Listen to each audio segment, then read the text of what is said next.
Bismillahirrahmanirrahim. Berapa menit Ustaz? 60 menit boleh. 60 menit. Antum sisa 5 menit nanti. Ini kandang saya Ustaz. Insyaallah. Jangan macem-macem. Mari kita doakan semoga beliau diampuni dosa-dosanya oleh Allah.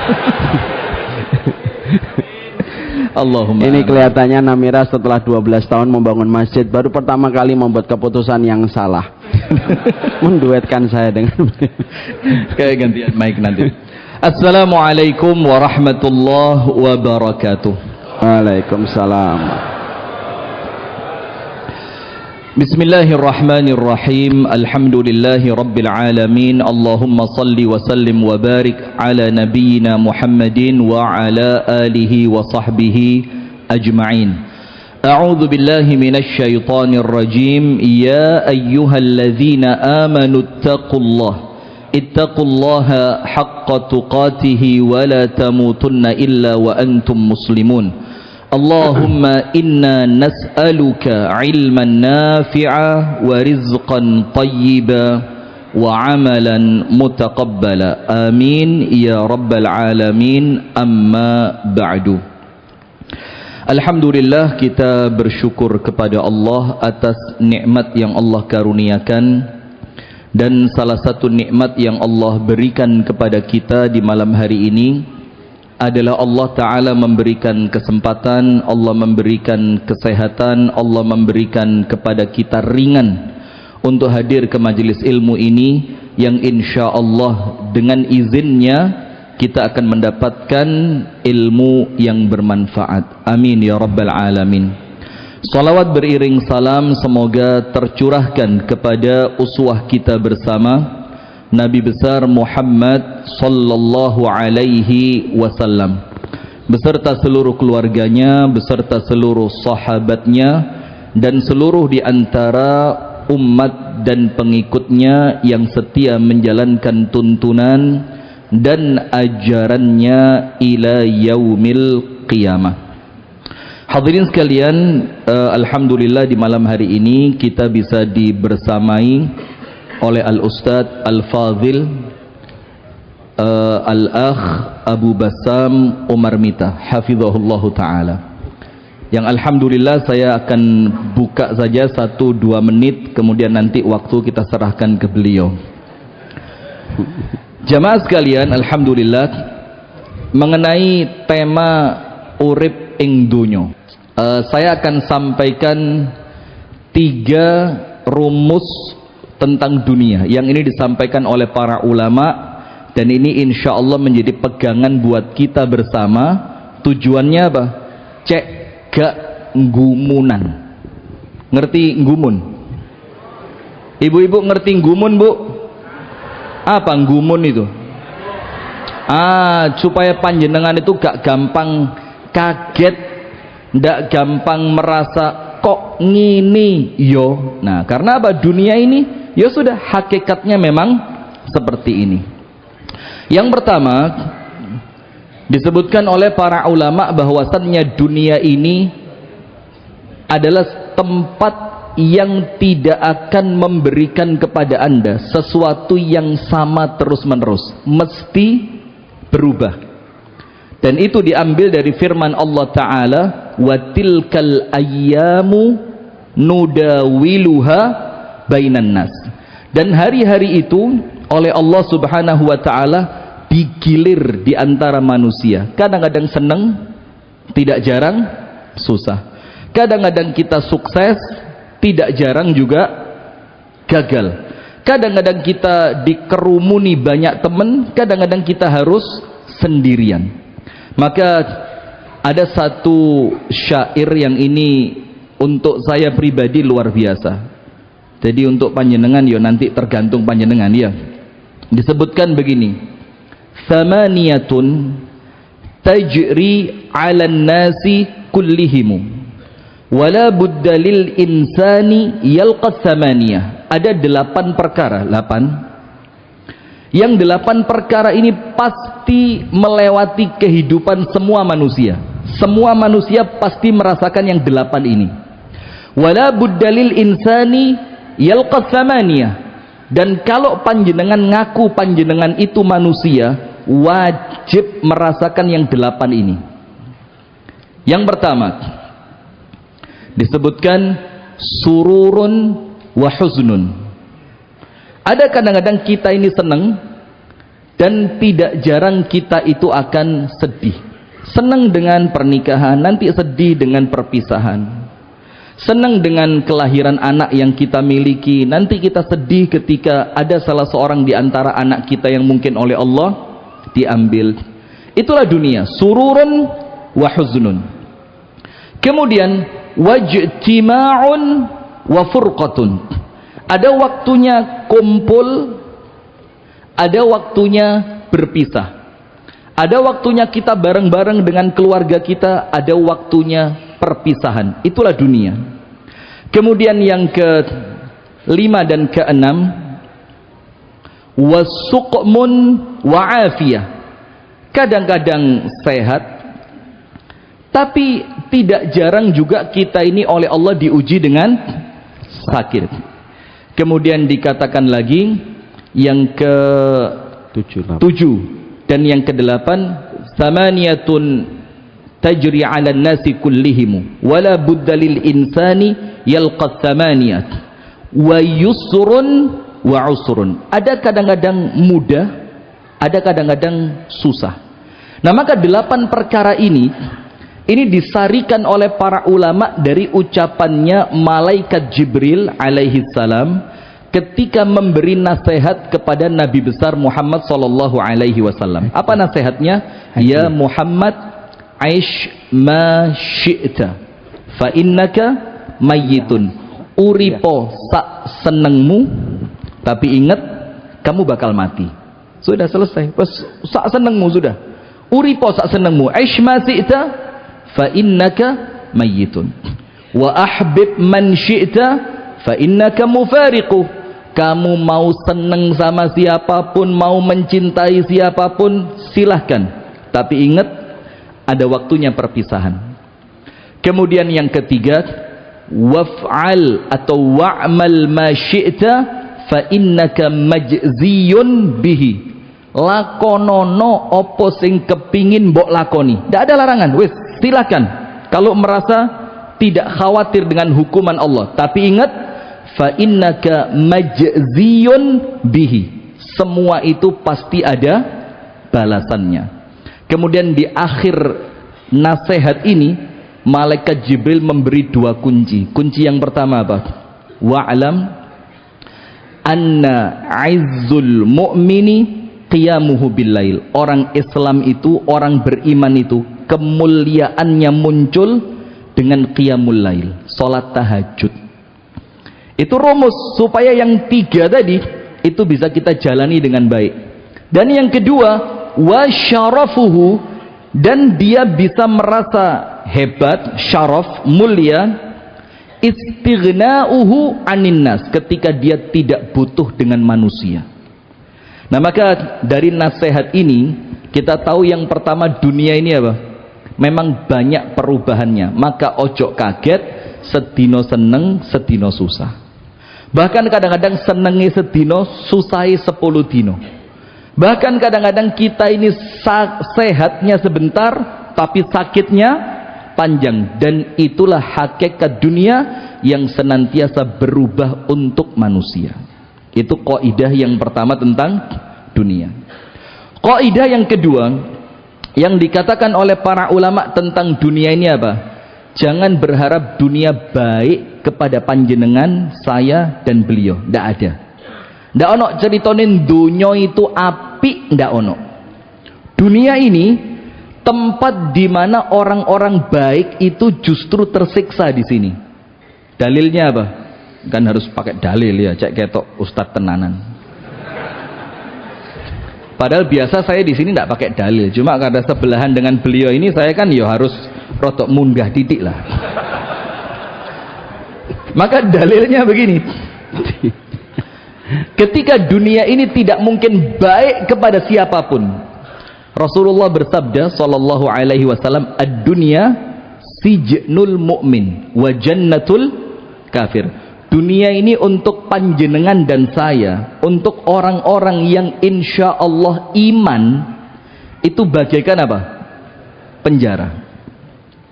Dijelaskan oleh para ulama termasuk Bishr Al-Hafi mengatakan apa? Wa a'zamu a'malin nasi fis sijni as-sabr. Dan orang itu kalau di penjara, ini kan dunia ibarat penjara buat kita. Ndak mungkin nyaman, ndak mungkin enak. Walaupun yo ada sih yang di penjara enak, edit. Ada yang di penjara enak, yo ada saja, itu 3 ruangan dijebol jadi 1. Betul apa gimana? Aman gimana? Jelas ngedit ini, antum cek nanti video keluarnya ini. Silang ini detik ini hilang ini. Sudah, maka dikatakan oleh Bishr Al-Hafi, maka amalan terbesar orang itu ketika di penjara cuma 1, sabar. Maka kemudian Al-Imam Bishr Al-Hafi itu ngajak muridnya untuk mengamalkan hadis ini. Diajak safar. Kata Bishr Al-Hafi apa? Jangan bawa bekal. Ojo nggawa sangu. Wes pokok mlaku ae. Dari tempat dia berjalan sampai tujuan terakhir. Setiap melewati sumur air di tengah padang pasir yang panas, Bishr Al-Hafi bilang apa? Jangan minum di sini. Titik engkas, ngerti titik engkas? Anda ngerti Anda, ini bahasa Inggris susah ini. Kata Bishr Al-Hafi, jangan minum di sini. Di depan sedikit lagi ada sumur yang lain. Ketika sampai di sumur yang berikutnya, Bishr Al-Hafi ngomong sama muridnya apa? Jangan di sini. Depannya lagi ada sumur yang airnya lebih jernih. Muridnya sabar. Sampai tujuan akhir, ternyata muridnya mampu untuk tidak minum sama sekali. Terus kata Bishr Al-Hafi apa? Ibarat inilah dunia dan penantian akhirat. Maka kalau panjenengan berharap dunia ini ramah kepada panjenengan, ya diguyu semut. Semut guyu. Lawang Nabi Muhammad SAW itu subhanallah berat di dunia ini. Anak-anaknya semua yang 6 meninggal dunia, tersisa Siti Fatimah, dan itu tidak ringan. Kemudian 2 putrinya sempat diceraikan oleh suami mereka. Kemudian paman tercintanya wafat. Kemudian diusir dari tanah kelahirannya. Itu Nabi Muhammad manusia terbaik, tidak merasa dunia itu ramah kepada mereka. Jadi jangan cengeng, Bu. Ojo ngalem. Suamiku. Alah. Ngalem. Ya Bu ya. Aman nggih? Suami ikut Bu?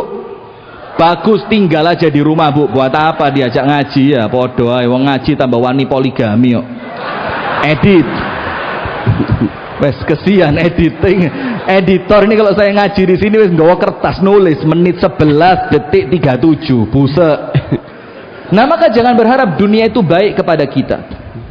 Itu rumus yang keberapa? Rumus yang kedua. Maka sudah, yang namanya dunia seperti ini. Maka dalam Sahih Muslim dikatakan orang beriman itu kalau wafat istirahat. Maka ketika Abdullah bin Ahmad bin Hanbal tanya sama bapaknya, Pak, ngaji terus, kerja terus, poso terus, tahajud terus, rekoso terus, tirakat terus, kapan lereni? Kapan kita bisa istirahat? Imam Ahmad mengatakan, ya sudah, nanti istirahat itu kalau saya noleh ke belakang, ternyata jembatannya neraka sudah kelewatan, dan kemudian kaki saya yang satu sudah masuk ke dalam surga. Disitulah istirahat. Maka Rasulullah mengatakan, inna al-abda al-mu'mina idza mata istaraha min dhiqid dunya wa nasabiha. Orang beriman itu lek ndek donya rekoso, ngertos rekoso? Capek, tirakat, kesel, tangi bengi, poso awan, sedekah, ngempet gak ngenyek wong liya, dengerin Ustaz ya. Ngempet gak ngenyek wong liya. Iya. Nanti tolong diingat yang ini. Sudah. Padahal ya. Bagaimana? Belum. Ini biasa kalau ngempet gini kok metune jebole akeh ini. Sudah. Maka ketika nanti dia wafat dan meninggal dunia, yang tersisa apa? Istirahat. Nanti amalan-amalan dia itu akan bergantian menemani dia di alam kuburnya. Itu resep dunia nomor 2. Ingat nomor 1, jenengin donya mesti wolak walie akeh, kadang-kadang gak dinyono, kaget panjenengan, seket seneng moro-moro susah. Itu dunia. Nomor 2, jangan berharap dunia ini ramah kepada panjenengan. Yang ketiga, dunia ini dikatakan apa? Mazra'atu al-akhirati, nggone nandur untuk nanti panen ten akhirat. Jadi dunia ini apa? Tempat untuk menanam. Maka ayatnya jelas, wabtaghi fima atakallahu ad-daral akhirah wa la tansa nasibaka minad dunya wa ahsin kama ahsanallahu ilaik. Allah itu menjadikan kita hidup di dunia untuk nandur. Faman ya'mal mithqala dzarratin khairan yarah wa man ya'mal mithqala dzarratin syarran yarah. Ini tempat untuk kita nandur. Orang yang tidak menanam di sini tidak akan panen di sana. Tapi kalau orang nanam di sini, insya Allah kematian itu untuk dia sesuatu yang dinanti. Kenapa begitu? Waqta al-hasad, karena itu waktunya panen. Coba kalau ada orang kerja biasa gajiannya hari Sabtu, misalkan tukang kuli bangunan atau yang lain saudara kita itu biasa kan mereka gajiannya apa? Hari Sabtu.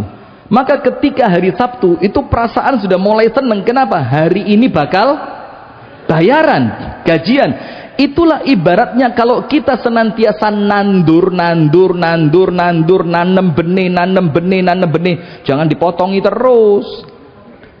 Kenapa Anda begitu peduli untuk mengembalikan pada ekosistem awal?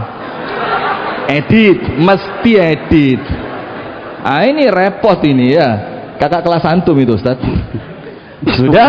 Nah, maka di sini kalau orang itu nanam, ibaratnya apa? Nandur Senin, nandur Selasa, nandur Rebo, nandur Kemis, nandur Jumat, nandur Sabtu. Itulah yang dia tunggu hari Sabtu sore. Kalau untuk kita, ibaratnya setelah kita menjadikan dunia ini mazra'atul akhirati, tempat untuk nandur panen akhirat, maka yang kita tunggu adalah apa? Hari Sabtu, dan hari Sabtu itu untuk kita kematian. Maka kalau orang senantiasa nandur, kematian itu yang ditunggu cuma satu, panggilan dari Allah, ya ayyatuhan nafsul mutmainnah. Terus Allah bilang apa berikutnya? Irji'i le wancine wangsul le wayahe mole.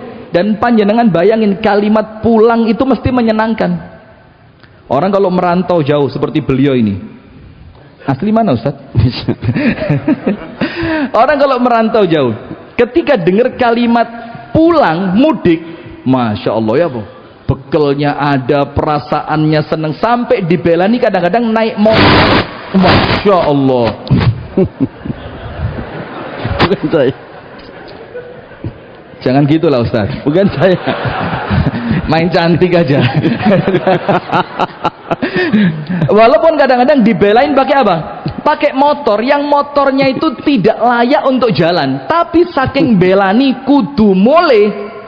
Itulah Pak. Kenapa? Karena dia merindukan kampung halaman, sebagaimana yang Allah bilang, ya ayyatuhan nafsul mutmainnah irji'i ila rabbiki radiyatan mardiyah. Pulang ke rumah ibu saja itu senengnya luar biasa.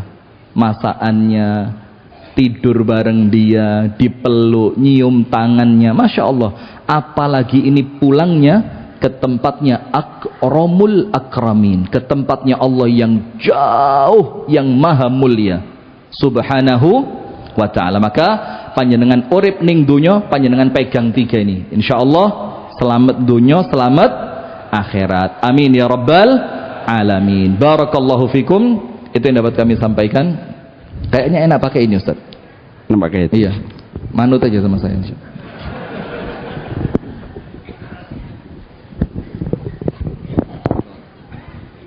Bismillahirrahmanirrahim. Akhirnya saya pegang mic.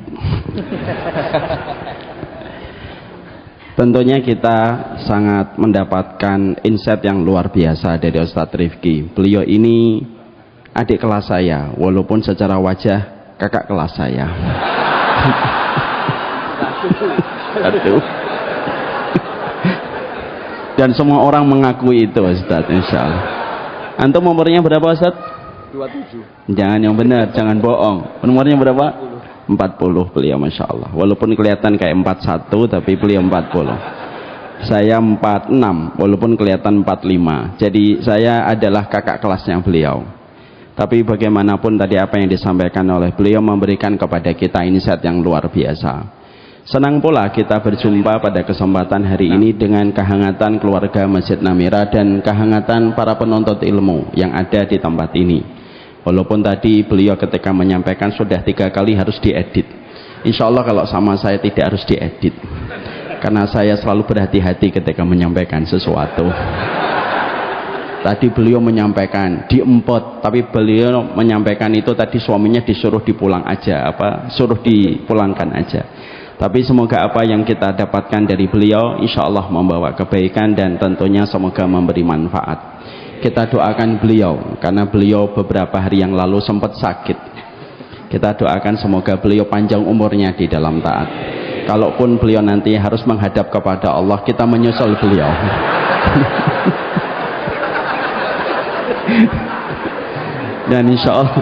Dan kita insya Allah akan menghadap kepada Allah setelah beliau menghadap kepada Allah.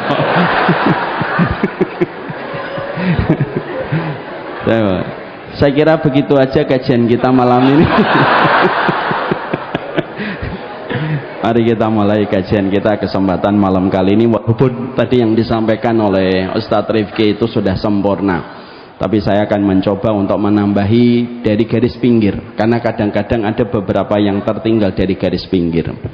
Semoga apa yang kita lakukan hari ini membawa kebaikan. Kita doakan kepada seluruh panitia yang telah bersusah payah menyelenggarakan kajian pada kesempatan malam kali ini dengan setiap kepenatan dan kelelahan mendapatkan pengganti yang lebih baik dari sisi Allah.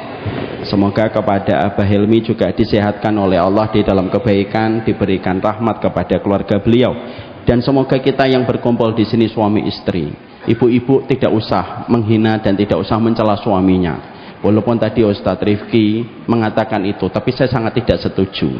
Beliau terlalu mewakili bahasanya ibu-ibu, tapi beliau tidak pernah mewakili bahasa jenis kelaminnya beliau. Saya itu kadang-kadang kalau lihat kajian beliau di YouTube terlalu membela ibu-ibu ini. Suatu saat kamu akan diuji oleh mereka. Enggak, harusnya disampaikan secara adil insya Allah. Mari kita mulai kajian kita pada kesempatan hari ini. Semoga Bapak dan Ibu bukan hanya menjadi pasangan pada kehidupan di dunia, tapi menjadi sahabat pada kehidupan dunia, supaya nanti kita reuni akbar pada kehidupan di surga. Bapak dan Ibu, saya sampaikan kepada Bapak dan Ibu, kalau ada seorang istri bersabar menghadapi suami, saya yakinkan insya Allah suaminya pun bersabar menghadapi istrinya. Kalau ada seorang istri yang meneteskan air mata karena kelakuan suaminya, banyak suami pun meneteskan air mata melihat kelakuan istrinya ketika dia meneteskan air mata di dalam mobil. Semuanya sedang berusaha menjadi versi terbaiknya masing-masing. Tapi terkadang memang Allah jadikan pertemuan laki-laki dan perempuan itu menjadi sebuah ujian, supaya kita layak mendapatkan pahala di antara ujian yang kita dapatkan. Para ulama itu mengatakan, sabarnya istri kepada suami 2 kali sabar, sabarnya suami kepada istri pun sama 2 kali sabar. Kenapa sabarnya suami kepada istri 2 kali dan sabarnya istri kepada suami juga 2 kali? Penyaringannya lebih banyak daripada sabarnya kita kepada orang lain.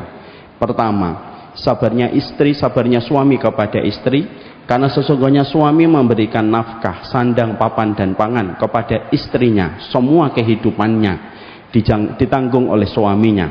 Tapi maaf, terkadang istri kita itu suka amnesia terhadap kebaikan yang pernah kita lakukan, tapi menjadi akuntan paling handal mengingat kesalahan dan keterbatasan.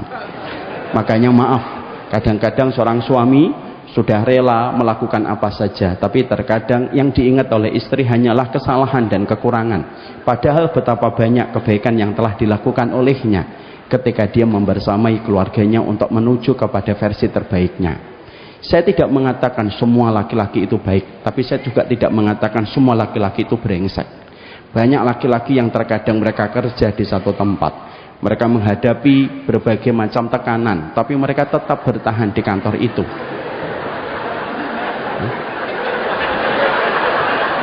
Bukan ini, ini bukan ini. Tapi terkadang suami itu ketika dia melewati berbagai macam tekanan, dia tetap bertahan di keluarga itu. Kenapa? Karena yang dia pikirkan adalah istri dan anaknya. Saya pernah setengah 12 malam habis syuting di kantor Syamila, saya memesan makanan bersama dengan tim. Ada tukang ojek setengah 12 malam, turun hujan yang begitu deras, dia mengantarkan makanan yang kita pesan. Saya tanya sama bapaknya, "Pak, belum pulang?" "Belum, Mas." "Ini jam setengah 12. "Iya, saya belum dapat rezeki yang cukup." "Cukupnya pinten? Cukupnya berapa?" 75.000 lah Pak, insya Allah cukup. "Baru dapat berapa Pak hari ini?" 50.000. Saya tergetar hatinya. Saya setelah itu memberi apa yang bisa saya berikan kepada beliau. Saya melepaskan beliau di tengah guyuran hujan setengah 12 malam. Dan dia melakukan itu ketika yang lain terlelap dalam tidur. Siapa yang dia berikan? Istrinya. Makanya sesungguhnya bahwasanya laki-laki ketika dia berbuat baik kepada istrinya 2 kali sabar. Makanya maaf, kita laki-laki itu kalau kita disuruh traktir, kita itu kalau disuruh traktir teman, sekali 2 kali kita masih bisa senyum, 3 kali 4 kali masih bisa senyum, tapi 5 kali 6 kali pasti kita sudah nggak senyum. Dan kita akan mengatakan, "Bu, jangan saya traktir terus, gantianlah Ustadz Rifki yang traktir, mosok saya terus." Tapi maaf, pernah nggak suami kita ketika membiayai kita sebagai istrinya sudah 15 tahun, suami kita lalu ngomong, "Saya pikir-pikir 15 tahun ya saya traktir kamu ya," gitu. Tidak pernah. Dan itu menunjukkan kepada kita bahwasanya sabarnya laki-laki kepada perempuan 2 kali sabar. Yang kedua, kenapa laki-laki itu sabarnya 2 kali sabar kepada perempuan, sebagaimana perempuan juga 2 kali sabar? Yang kedua, karena laki-laki itu yang nanti akan bertanggung jawab terhadap hisabnya istri terlebih dahulu. Tapi ketika dia bertanggung jawab atas hisabnya kehidupan istrinya, kita menjumpai dan kita mendapati sang istri belum tentu memberikan ketaatan dan kepatuhan secara sempurna kepada suaminya. Bapak, kalau istrinya bapak telat sholat subuh, sholat subuhnya setengah 7 pagi, sampai dia bingung membedakan subuh atau duha, maka yang pertama kali akan ditanya oleh Allah itu bapak dulu. Kenapa itu wanita yang kamu menikahinya dan menjadi tanggung jawab dirimu setengah 7 dia sholat subuh? Yang ditanya kita, Pak. Kalau kemudian hari ini istri kita makan nasi goreng, kita ditanya lebih dulu, harta yang kita berikan kepadanya membelikan nasi goreng itu harta halal atau tidak. Tapi walaupun sudah semacam itu, dia bertanggung jawab atas urusan hisab seorang istri, tapi ternyata belum tentu dia mendapatkan kepatuhan dan ketaatan secara sempurna dari pihak seorang istri kepada seorang suami.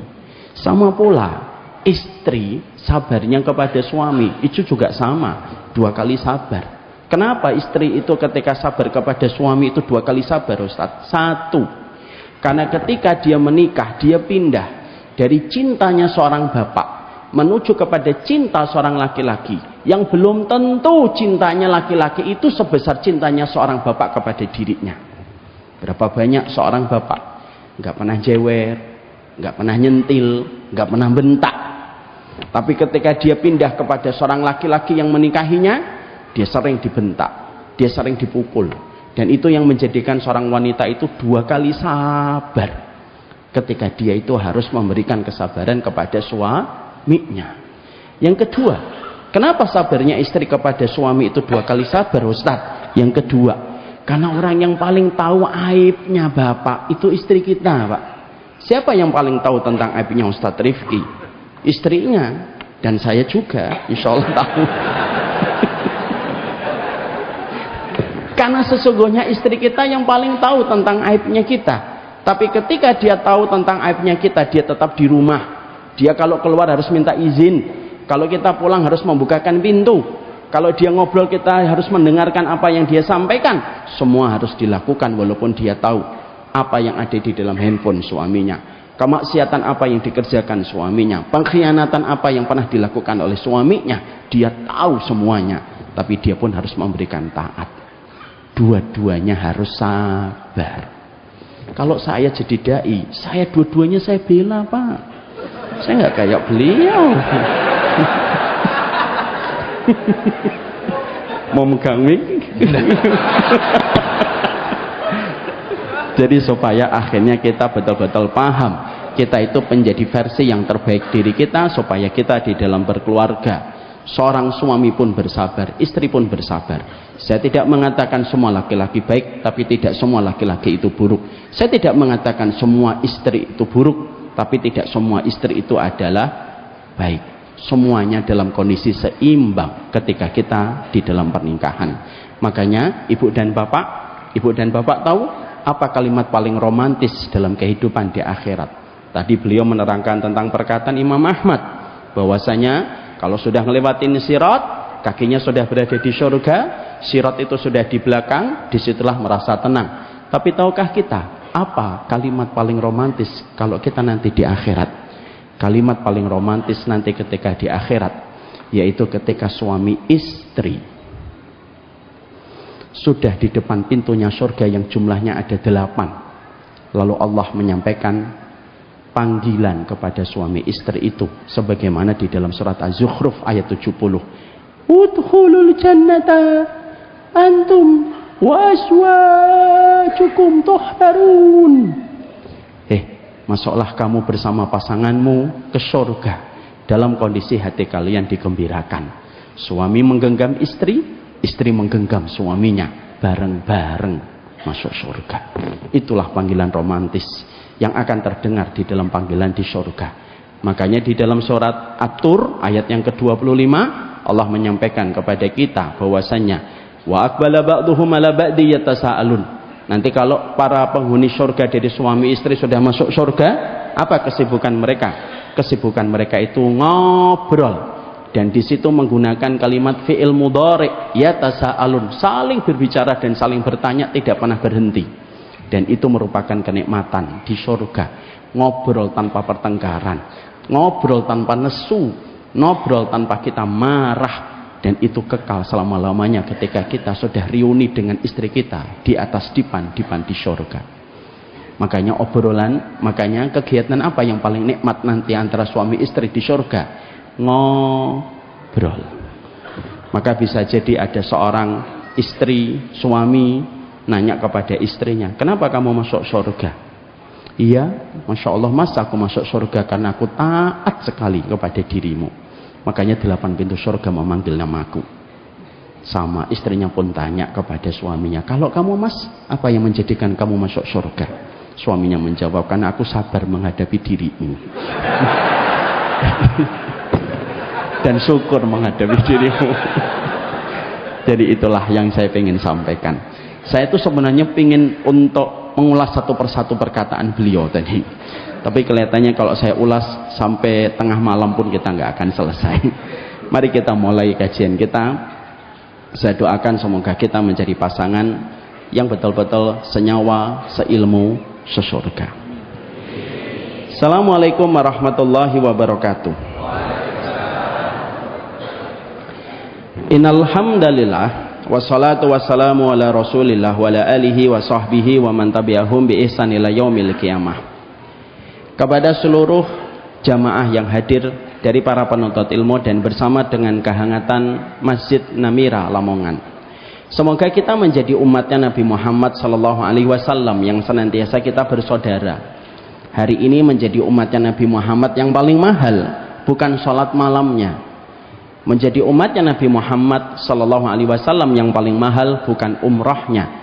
tetapi menjadi umatnya Nabi Muhammad sallallahu alaihi wasallam yang paling mahal hari ini adalah menjadi umatnya Nabi Muhammad yang saling bersaudara. Karena sesungguhnya hari ini kita berada pada zaman fitnah, dan kita berada pada fitnah atau akhlas, yaitu pertikaian, dan kita mendapatkan permusuhan di antara sesama umatnya Nabi Muhammad sallallahu alaihi wasallam.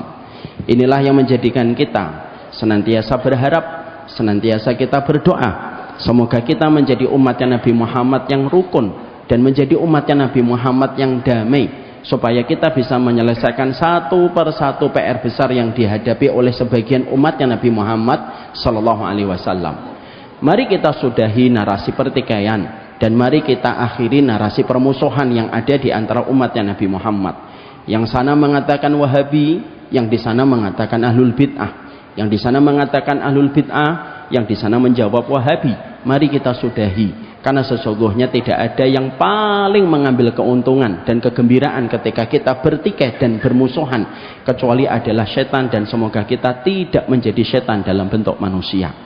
Makanya Masya Allah ya, kadang-kadang saya pun bingung, kadang-kadang ada yang menuduh saya Wahabi, kadang-kadang ada yang menuduh saya Ahlul Bid'ah. Makanya kadang-kadang saya minta ketegasan, saya sebenarnya Wahabi atau Ahlul Bid'ah. Tapi ternyata tidak ada akhirnya hal semacam itu. Inilah yang menjadikan kita senantiasa berdoa setiap waktunya. Semoga Masjid Namira, semoga kita, semoga para guru yang mengajarkan kepada kita, mengajarkan tentang kehangatan di dalam persaudaraan sebagai umatnya Nabi Muhammad sallallahu alaihi wasallam. NU adalah saudara kita, Muhammadiyah itu pun saudara kita, dan tidak perlu kita beda-bedakan antara saudara kita dengan saudara kita yang lainnya hanya karena pilihan fikihnya. Janganlah kita sampai mengidentifikasi orang hanya karena pilihan fikihnya. Kalau dia membaca bismillah ketika di dalam salatnya, ketika menjadi imam, langsung kita katakan di belakang NU karena bismillahnya keras. Tapi ketika ada seorang imam lalu membaca bismillahnya sirri, maka kita langsung mengatakan di belakang Muhammadiyah. Kalau dia kunut NU, kalau dia tidak kunut Muhammadiyah. Padahal itu masalah fikih, dan fikih itu luas, yang sempit itu adalah hati kita, supaya kita betul-betul mampu mengembalikan anugerah besar pada kehidupan umatnya Nabi Muhammad, yaitu adalah kehangatan di dalam persaudaraan. Saya dulu hidup di Kudus, friksi antara NU dan Muhammadiyah sangatlah kuat. Makanya saya adalah orang yang pingin sekali dan selalu berdoa semoga kita senantiasa mampu menjadi umatnya Nabi yang saling bersaudara. Kalau kami dulu di Kudus, sampai setiap dai ataupun ustadz yang datang kepada masjid kami, biasanya bapak-bapak nanti akan mulai menebak apakah ustadznya ini NU atau Muhammadiyah. Kalau nanti ustadznya mengakhiri kajiannya dengan wallahul muwafiq ila aqwamit thoriq, berarti apa? NU. Tadi antum wallah muwafiq ya Ustaz? Enggak.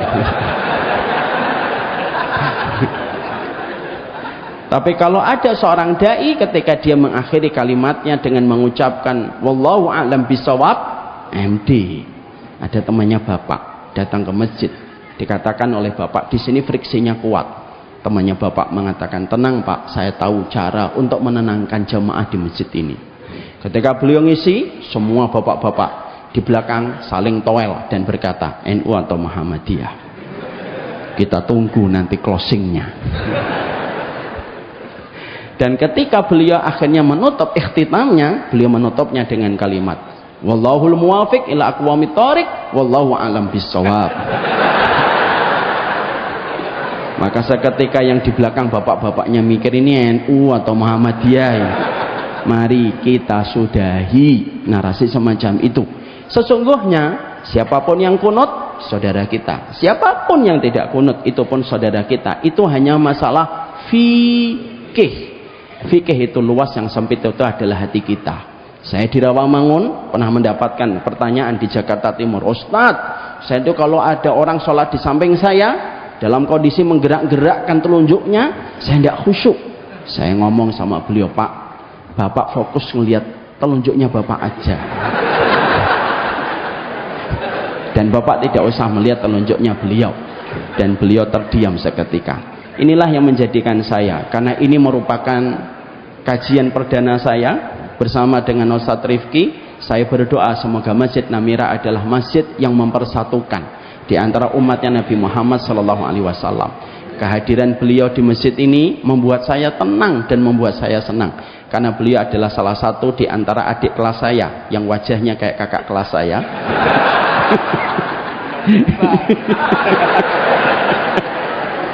Yang insya Allah punya komitmen untuk menjaga persaudaraan. Beliau orang Muhammadiyah, tapi alhamdulillah hari ini sudah banyak disapa dan sudah banyak menyapa kepada saudara-saudara kita juga dari saudara-saudara kita di NU, dan ini merupakan kabar gembira yang tentunya selalu kita syukuri. Bersatunya umatnya Nabi Muhammad sesuatu yang paling kita gembirakan, supaya kita tidak menjadikan hadis Bukhari untuk memisahkan Nabi dengan umatnya Nabi Muhammad yang lainnya. Jangan menjadikan hadis Muslim hanya untuk menjadikan kita berpisah dengan saudara kita yang lainnya. Dan itulah yang kita harapkan. Dan semoga Allah memberikan kehangatan kita di dalam persaudaraan. Alhamdulillah, kita baru muda. Alhamdulillah, tentunya kita bersyukur sama Allah atas seluruh kenikmatan yang Allah berikan kepada kita. Semoga kita menjadi hamba yang senantiasa bersyukur. Intinya kehidupan itu ada 3, sebagaimana dikatakan Imam Ibnu Qayyim di dalam kitab Miftah dari Sa'adah. Syukurnya tanpa syarat, sabarnya tanpa tepi, dan ridhonya tanpa batas. Kita memberikan 3 perkara itu terus menerus di dalam perjalanan kehidupan kita. Inna fil jannati la manzilatun la tunalu illa bisabri wasyukri warridha. Sesungguhnya di surga ada derajat yang tidak akan pernah kita masuki setiap derajat di surga itu sampai kita memberikan 3 perkara. Ridhomu tanpa batas, ridhomu tanpa batas, syukurmu tanpa syarat, dan sabarmu tanpa tepi. Dan itu kita terus berikan di dalam perjalanan hidup kita. Kita terkadang di dalam perjalanan hidup, maka sesungguhnya terkadang kita memberikan 3 perkara itu terus menerus dalam satu momen kehidupan. Kadang-kadang seorang suami melihat istrinya, dia bersyukur. Tapi suami ketika melihat rekeningnya, dia bersabar.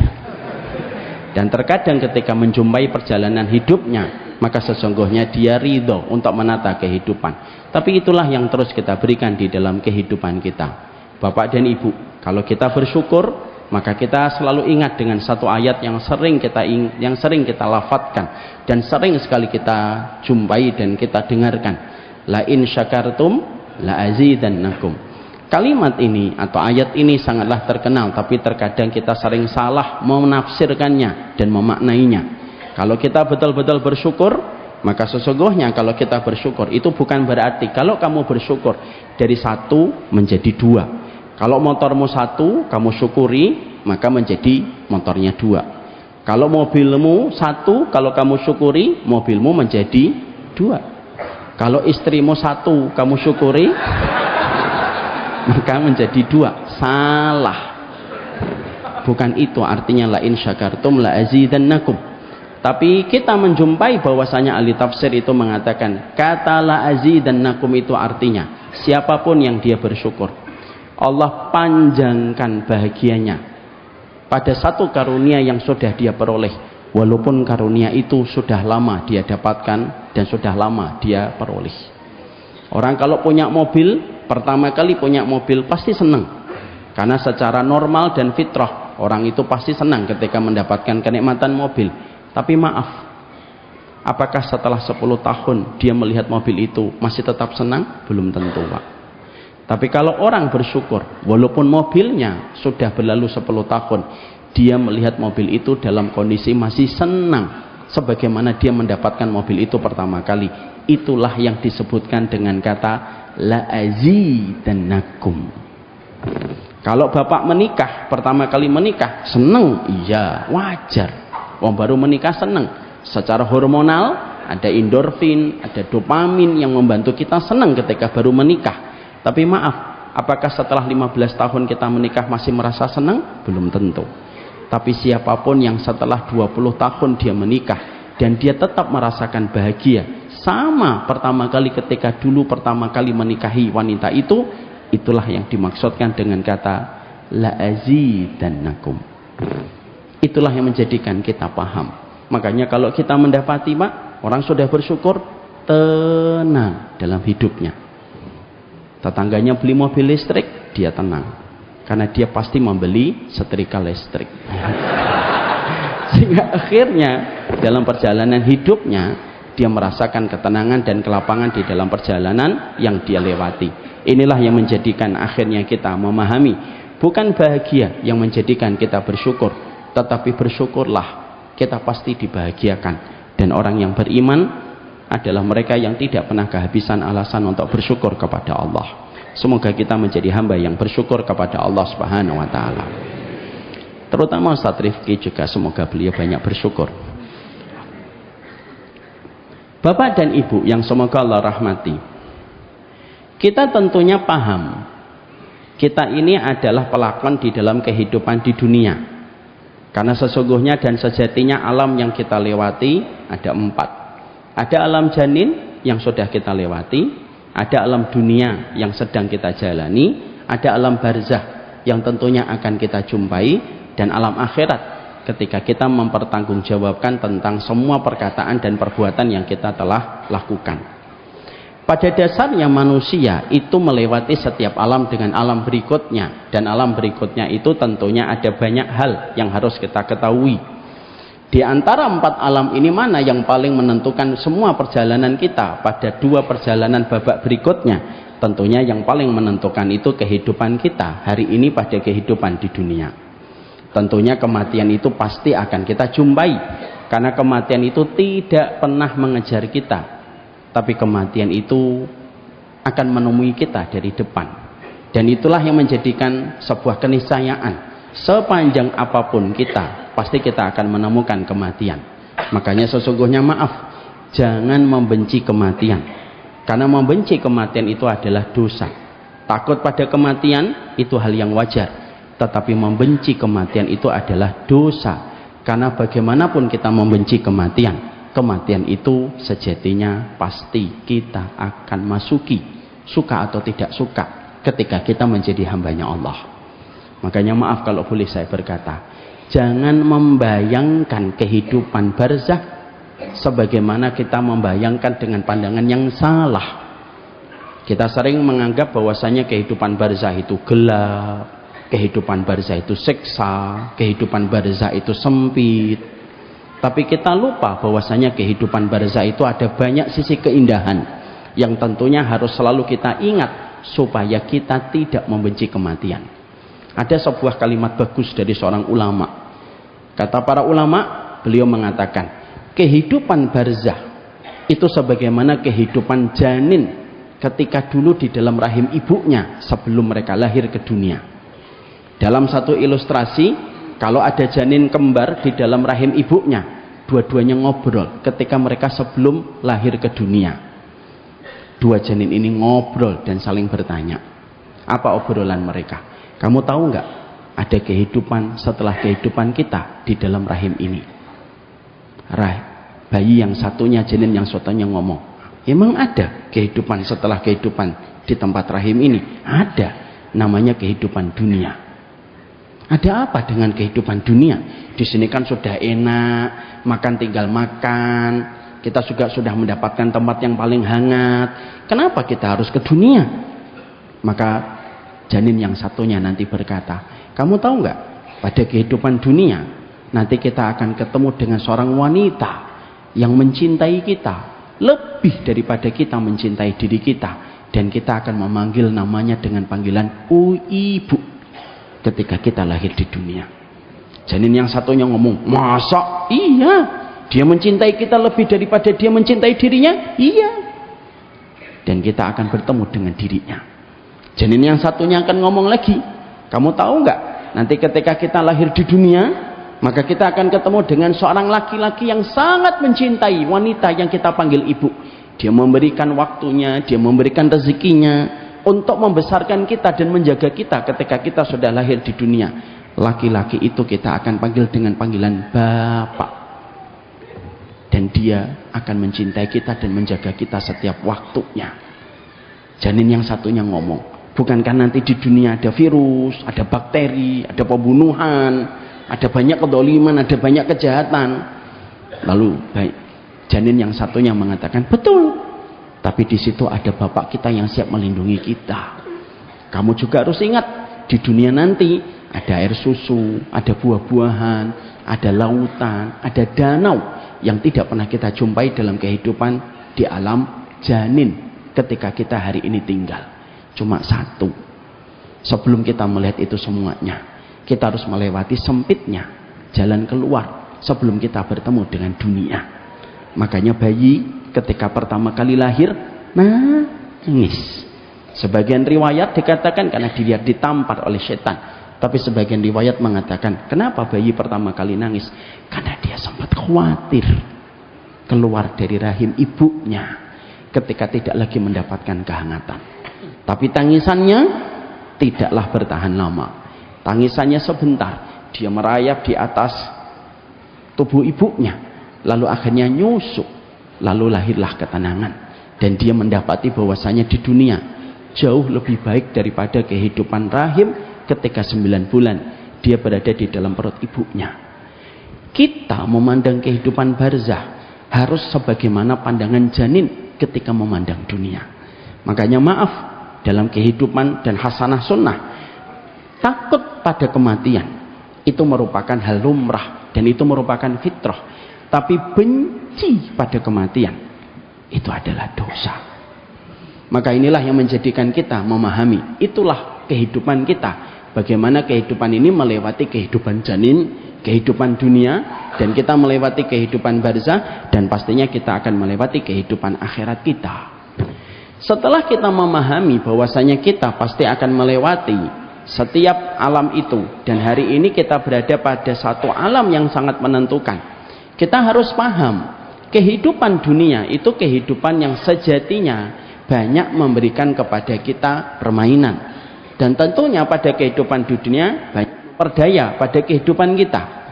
Makanya ketika kita memahami bahwasanya kehidupan dunia ini memperdaya kita, bahwasanya kehidupan dunia ini sering memenjarakan kita dan menjebak kita dengan perkara-perkara yang merusak pada kehidupan kita pada babak berikutnya, maka setidaknya kita harus paham apa yang harus kita sikapi pada kehidupan di dunia, supaya setiap lembar ujian yang kita dapatkan pada kehidupan bernama dunia tidak merusak pada kehidupan babak berikutnya ketika kita menuju kepada kehidupan barzah dan kehidupan akhirat.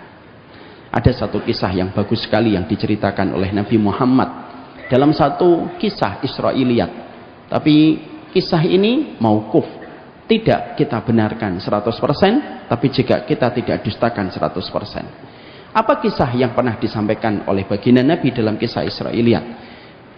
Nabi Isa pernah jalan bersama dengan seorang teman safarnya. Dalam perjalanan itu mereka sepakat menuju kepada satu tempat yang sama. Ternyata pada perjalanan itu Nabi Isa itu membawa bekal roti. Ketika mereka sedang istirahat, Nabi Isa meletakkan rotinya di satu tempat ketika Nabi Isa istirahat alaihi salam. Ketika beliau sedang istirahat, maka teman safarnya itu mengambil roti itu dan berkhianat di dalam safar. Bangunlah Nabi Isa, dan ketika mendapati rotinya tidak ada, Nabi Isa berkata, siapa yang mengambil roti saya?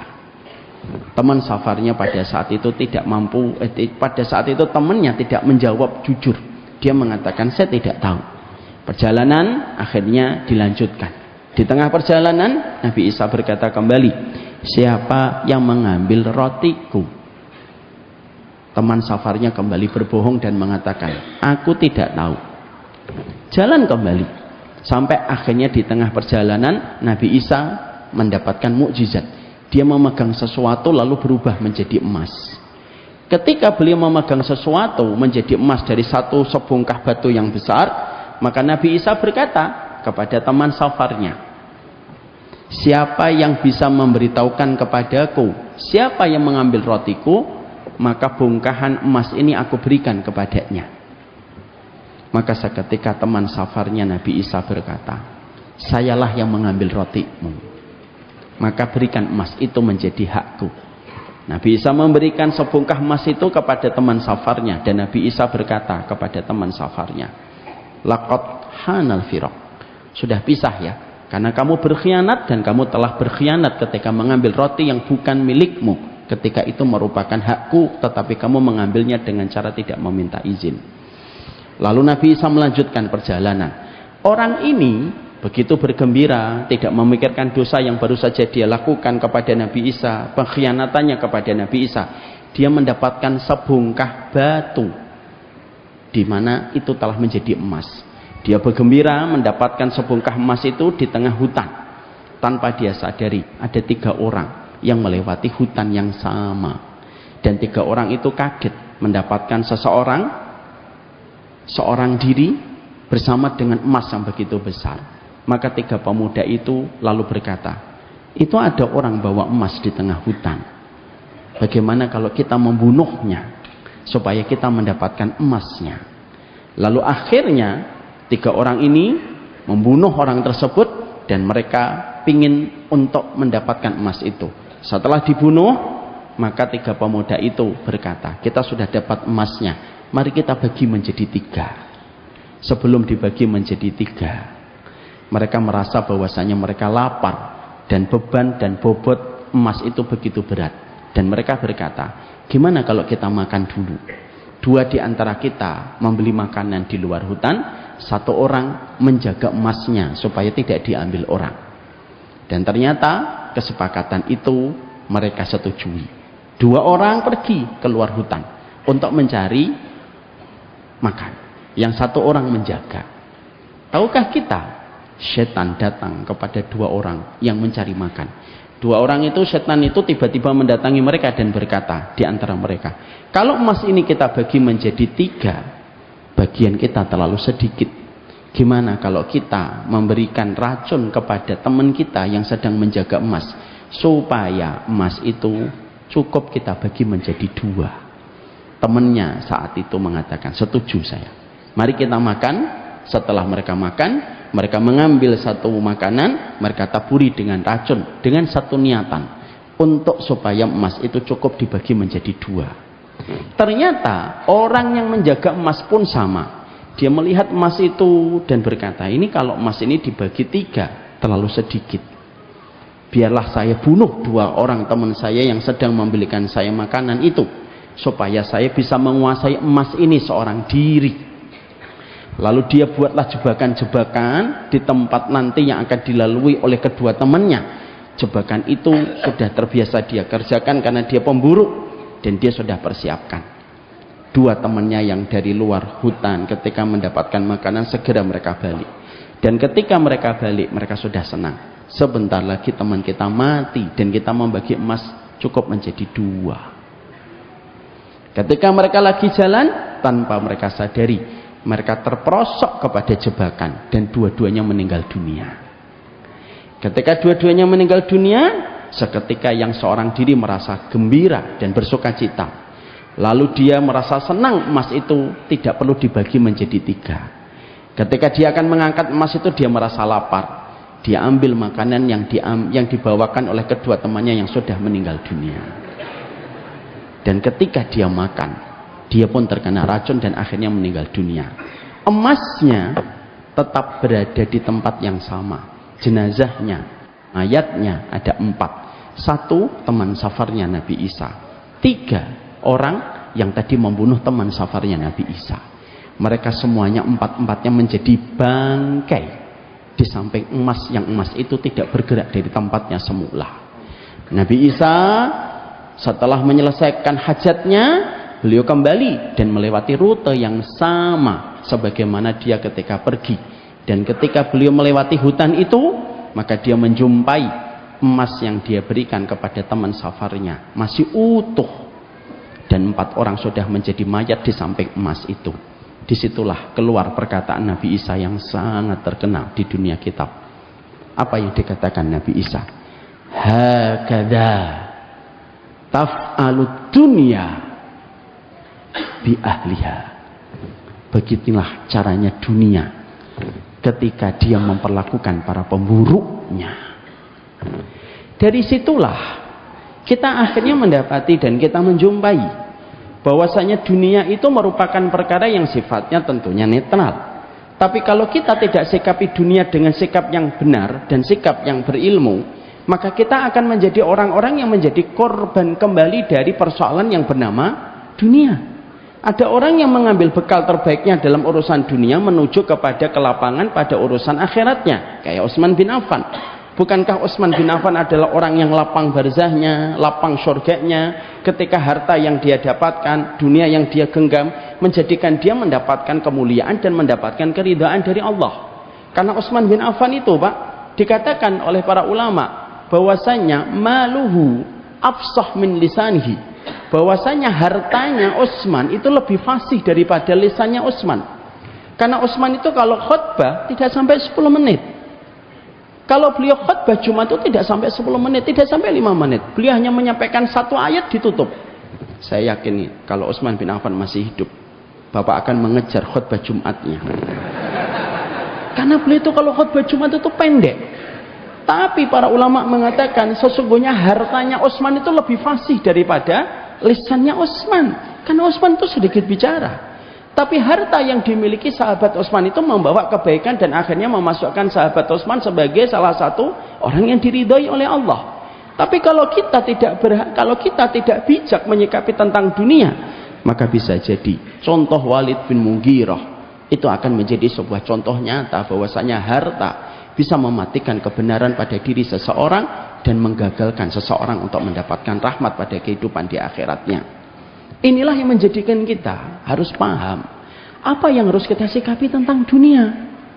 Jangan-jangan kita selama ini menyikapi dunia ada yang salah, ada yang membenci dunia sampai akhirnya dia mengasingkan diri dan akhirnya dia tidak pernah bekerja. Ada orang yang terlalu gandrung dengan dunia tapi dia tidak tahu apa yang harus dilakukan sampai akhirnya dia terkubur dengan dunia yang dia cari. Maka inilah yang menjadikan kita harus mengerti sikap kita ketika urip ing dunia. Sikap apa yang harus kita lakukan ketika kita menjalani kehidupan dunia kita, supaya dunia ini tidak mengubur kita lalu menggagalkan perjalanan kita untuk mendapatkan musim panen pada kehidupan kita di babak berikutnya. Dan inilah yang menjadi pembahasan kita pada kesempatan malam kali ini. Inilah yang menjadikan kita akhirnya paham, kalau begitu apa yang harus kita lakukan? Kalau kita hari ini menjadi pelakon dunia, kita hari ini menjadi seorang hamba yang Allah takdirkan hidup kita pada kehidupan ini, maka setidaknya ada 5 poin yang harus kita mengerti dan harus kita kerjakan supaya betul-betul menjadikan diri kita betul-betul memaknai kehidupan dunia dengan cara yang paling Allah ridhoi. Supaya sekali lagi kita tidak menjadi korban-korban berikutnya dari urusan yang bernama dunia. Maka setidaknya para ulama lalu menerangkan kepada kita 5 perkara yang harusnya kita sikapi dengan sikap yang terbaik ketika kita memaknai dunia. Yang pertama, kenali dunia itu dinamakan oleh Allah dengan kata dunia itu kenapa? Kita harus paham ya Pak. Semua kata yang ada di dalam bahasa Arab itu selalu memberikan makna. Contoh, kenapa perjalanan disebut dengan safar? Karena sesungguhnya safar itu artinya memperlihatkan dan menyingkap. Artinya karakter seseorang itu biasanya akan terlihat dan tersingkap ketika dia di perjalanan. Orang yang baik atau tidak baik, lihat pada waktu safar. Setiap kata dalam bahasa Arab itu selalu ada maknanya. Sama. Yang pertama dari 5 perkara yang harus kita mengerti supaya kita menyiasati urusan kita ketika kita urip ing dunya. Maka yang pertama, jangan sampai kita menjadi pelakon dunia tapi kita tidak tahu kenapa panggung kita hari ini dinamakan oleh Allah dengan kata dunia. Karena kata dunia itu dari bahasa serapan bahasa Arab. Dan kita harus paham kenapa Allah yang memberikan nama panggung kita ini bernama dengan dunia. Supaya ketika kita paham apa itu dunia dan kenapa panggung kita dinamakan dunia oleh Allah, kita akhirnya bisa mengatur strategi bagaimana kita tidak terjebak dengan permainannya. Para ulama itu mengatakan kepada kita, dunia ini dinamakan dengan kata dunia karena ada 3 maknanya. Yang pertama, Kenapa dunia ini dinamakan dengan kata dunia? Karena tempatnya rendah, Pak. Diambil dari kata adna, sesuatu yang sifatnya rendah. Makanya maaf, surga itu disifati oleh Allah dengan kata tinggi. Ketika Allah menyampaikan fi jannatin aliyah, surga itu di tempat yang tinggi. Makanya kalau kita di tempat yang rendah, yo jangan ngarep-ngarep semuanya itu indah. Kalau kita di tempat yang rendah, karena sesungguhnya biasanya kita mendapatkan keindahan itu di tempat yang tinggi. Kita ngelihat matahari di Lamongan sama kita melihat matahari di puncak Gunung Lawu Hargodumilah, mana yang lebih indah? Puncak Gunung Lawu. Kita makan mie ketika kita di bawah dengan kita makan mie di atas gunung, mana yang lebih nikmat? Di atas gunung, Pak. Makanya kalau kita memahami kenapa kok dinamakan tempat kita, panggung kita ini dinamakan dunia, tempatnya rendah. Makanya di tempat yang rendah itu kita menjumpai dan kita mendapati tidak ada yang maksimal dan absolut dalam keindahan. Karena tempatnya rendah. Makanya nanti kalau kita di surga, kita tempatnya tinggi. Itulah kenapa kita kalau baru meninggal dunia, dalam hadis riwayat Barok bin Azib, orang itu kalau baru meninggal dunia dicabut ruhnya. Orang kalau baru meninggal dunia dalam riwayat Barok bin Azib bagaimana? Orang kalau akan meninggal dunia, kata Rasulullah, idza kanal mu'min fi inqita'i minad dunya, nazala ilaihi malaikatun minal malaikah ma'ahum kafanun min akfanil jannah wa hanutum min hunutil miski. Orang itu kalau akan meninggal dunia didatangi serombongan para malaikat, fajalasu inda mudil basar. Para malaikat itu duduk sepanjang mata orang yang akan meninggal dunia memandang. Makanya orang meninggal dunia kan begini, karena pada saat itulah dia melihat malaikat serombongan dari Malaikatur Rahman. Kalau yang dicabut nyawanya orang beriman, membawa dua barang, kain kafan dari surga dan minyak wangi dari surga. Turunlah salah satu malaikat dari malaikat maut, duduknya di atas kepala sini, Pak. Lalu diambillah ruh dari jasadnya, diambilnya dari atas. Makanya kalau kita mentalkin di telinga sebelah kanan, dicabut pelan-pelan, pertama kali yang dingin kaki, lalu naik ke lutut, naik ke pinggul, naik ke jantung, puncaknya melewati kerongkongan, ngelewatin mata, dan biasanya mata yang paling setia mengikuti ruh. Fa inna roha idza qubida tabi'ul basar. Ruh itu kalau dicabut, yang paling setia mengikuti ruh itu mata. Cabut. Kemana ruh itu ketika pertama kali dicabut? Dibawa ke atas, Pak. Disambut Malaikatur Rahman. Dikasih kain kafan. Dikasih minyak wangi dari surga. Dibawa ke atas. Menembus langit yang pertama. Fastaftahu lahumul bab. Mereka minta dibukakan langit pintu yang pertama. Para malaikat penjaga langit yang pertama berkata, Man anta, siapa kamu? Disebutkanlah namanya, amal solihnya, seluruh ketaatannya. Dan ketika disebutkan namanya dengan nama yang terbaik, seluruh malaikat yang ada di langit pertama riuh menyambutnya dan mengenalnya. Karena ada orang yang terkadang tidak dikenal di dunia, tapi terkenal di antara penduduk langit. Langit yang pertama, langit yang kedua, langit yang ketiga, sampai mentok langit yang ketujuh. Langit yang ketujuh tidak dibukakan. Maka di situ Allah lalu berfirman pada saat ketika dibawa langit yang ketujuh, Aku ciptakan dia dari dunia dan kembalikanlah ke dunia, karena disitulah aku pertama kali aku akan membangkitkan pertama kali.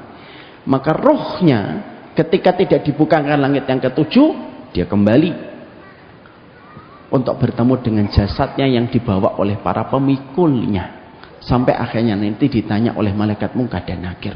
Pertanyaan kita, Pak, kalau ujungnya nanti dibawa ke dalam jasad yang sedang dipikul oleh para pelayat, kenapa roh itu harus dibawa ke atas dulu hingga menembus langit yang ketujuh? Sebagian ulama mengatakan supaya setiap ruh ketika dia baru saja meninggal dunia dibawa ke langit yang ketujuh, supaya dia melihat betapa kecilnya dunia ketika dia melihatnya dari tempat yang tinggi. Lalu dia merasa betul-betul saya beruntung tidak terjebak dengan dunia yang memperdaya saya ketika saya mendapatkan kebahagiaan pada apa yang saya lakukan. Makanya maaf Pak, kita kalau naik pesawat, apa pertama kali yang akan kita pikirkan? Mungkin sebagian besar dari kita mungkin sama. Kalau kita naik pesawat, yang pertama kali kita pikirkan, Masya Allah ya, rumah ratusan juta, miliaran. Ketika kita naik pesawat, terasa kecil sekali. Dan itulah kenapa surga di tempat yang tinggi. Kenapa dunia di tempat yang rendah? Karena di tempat yang rendah tidak akan maksimal segala keindahan. Makanya maaf, betul kata beliau, jangan pernah mengharapkan dunia itu ramah. Karena memang di tempat yang rendah. Makanya kalau kita beli apartemen, Pak, apartemen yang paling mahal itu yang paling tinggi, Pak. Kenapa di lantai yang paling tinggi itu yang paling mahal? Karena ngelihat sesuatu itu tampaknya indah. Ngelihat mobil itu kayak mainan. Dengar suara adzan kalau di lantai 25 itu beda dengan mendengar adzan di lantai 1. Makanya kenapa surga itu identik dengan tempat yang tinggi. Dunia itu tempat yang rendah. Karena sesungguhnya di situ kita paham. Semua keindahan dunia itu tidak ada yang absolut. Karena yang absolut itu hanya dalam keindahan ketika kita berada tingginya surga. Makanya maaf. Itulah yang kenapa panggung kita dinamakan oleh Allah dengan kata dunia. Tempatnya rendah. Kalau di tempat yang rendah, ya wajar kalau kita sedih. Makanya kalau ada orang tanya, Ustadz kenapa saya masih sedih? Ya karena kita di dunia. Karena kalau kita bertanya kenapa saya kecewa? Ya karena kita di dunia. Kenapa saya kok masih dikhianati? Ya karena kita di dunia. Karena pada dasarnya di tempat yang rendah berkumpulnya segala keburukan. Makanya maaf, beberapa nyamuk tidak bisa naik ke tempat yang tinggi. Tapi biasanya nyamuk itu di tempat-tempat yang rendah.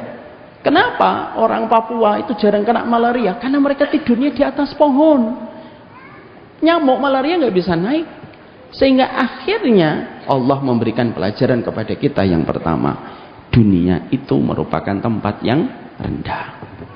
Yang kedua, kenapa dunia kita dan panggung kita itu dinamakan dengan dunia? Karena waktunya begitu cepat. Lam yalbasu ila sa'atam min naharim balak. Waktunya itu diputarkan oleh Allah itu cepat. Makanya ketika kita di dunia, kalau gembira jangan terlalu sombong karena waktunya cepat. Semuanya nanti akan berganti. Kalaupun sedih jangan terlalu sedih karena itu pun juga nanti akan berganti dengan kondisi yang lain. Makanya kalau kita sedang melakukan sesuatu, katakan pada diri kita, kalau sedang merasakan sesuatu, katakan ini akan cepat berlalu. Bapak dan ibu kalau lagi gembira, katakan ini akan cepat berlalu, supaya kita tidak sombong. Kalau kita lagi sedih, tiba-tiba bapak dan ibu lagi terlibat persoalan, maka katakan sama diri kita, semuanya akan berlalu. Kenapa? Karena sesungguhnya Allah memutarkan kehidupan dunia itu cepat, supaya kalau kita diuji, ujiannya nggak lama. Supaya kalaupun kita gembira, gembiranya tidak membuat sombong. Coba kalau kita dibuat dunia itu lama, kan berat Pak. Saya dulu pernah mencoba mencari tahu ketika ibu saya wafat umur 69 tahun. Saya sedih sekali. Saya ini sering iri sama Ustaz Rifki. Beliau ini umurnya 40 walaupun kelihatan 46 gitu. Tapi beliau itu orang tuanya masih lengkap. Ibunya masih ada. Masih sehat. Makanya salah satu cita-cita beliau itu apa? Pengen ngajak orang tuanya haji, dan kita doakan semoga tahun ini. Ya. Tapi saya ketika meninggalnya ibu saya 11 tahun yang lalu, umur 69 tahun, saya tuh sempat mikir gitu. Kenapa ya umatnya Nabi Muhammad itu tidak diberikan umur sepanjang umatnya Nabi Nuh? Saya cari di kita Pak. Saya cari, akhirnya saya nemukan sebuah jawaban yang justru memberikan kepada saya sebuah kebenaran. Lu justru kita ini diberikan umur yang pendek, diberikan waktu yang cepat oleh Allah, itu tanda rahmatnya Allah untuk kita. Coba kalau kita diberikan umur yang panjang kayak umurnya umat Nabi Nuh Pak, lelah kita menjalani hidup. 1600 tahun tuh kayak apa kita hidup? Kalau ada seorang suami diuji sama istrinya, atau seorang istri diuji sama suaminya, itu berapa puluh tahun dia. Kita ngomong, Bu, Ustadz saya ini diuji sama suami saya Ustadz, saya sudah curhat sama Ustadz Rifki tapi nggak direspon gitu. Lalu saya ngomong sama ibu itu, Bu sabar Bu, ya Allah Ustadz saya sudah 743 tahun sabar, nggak enak.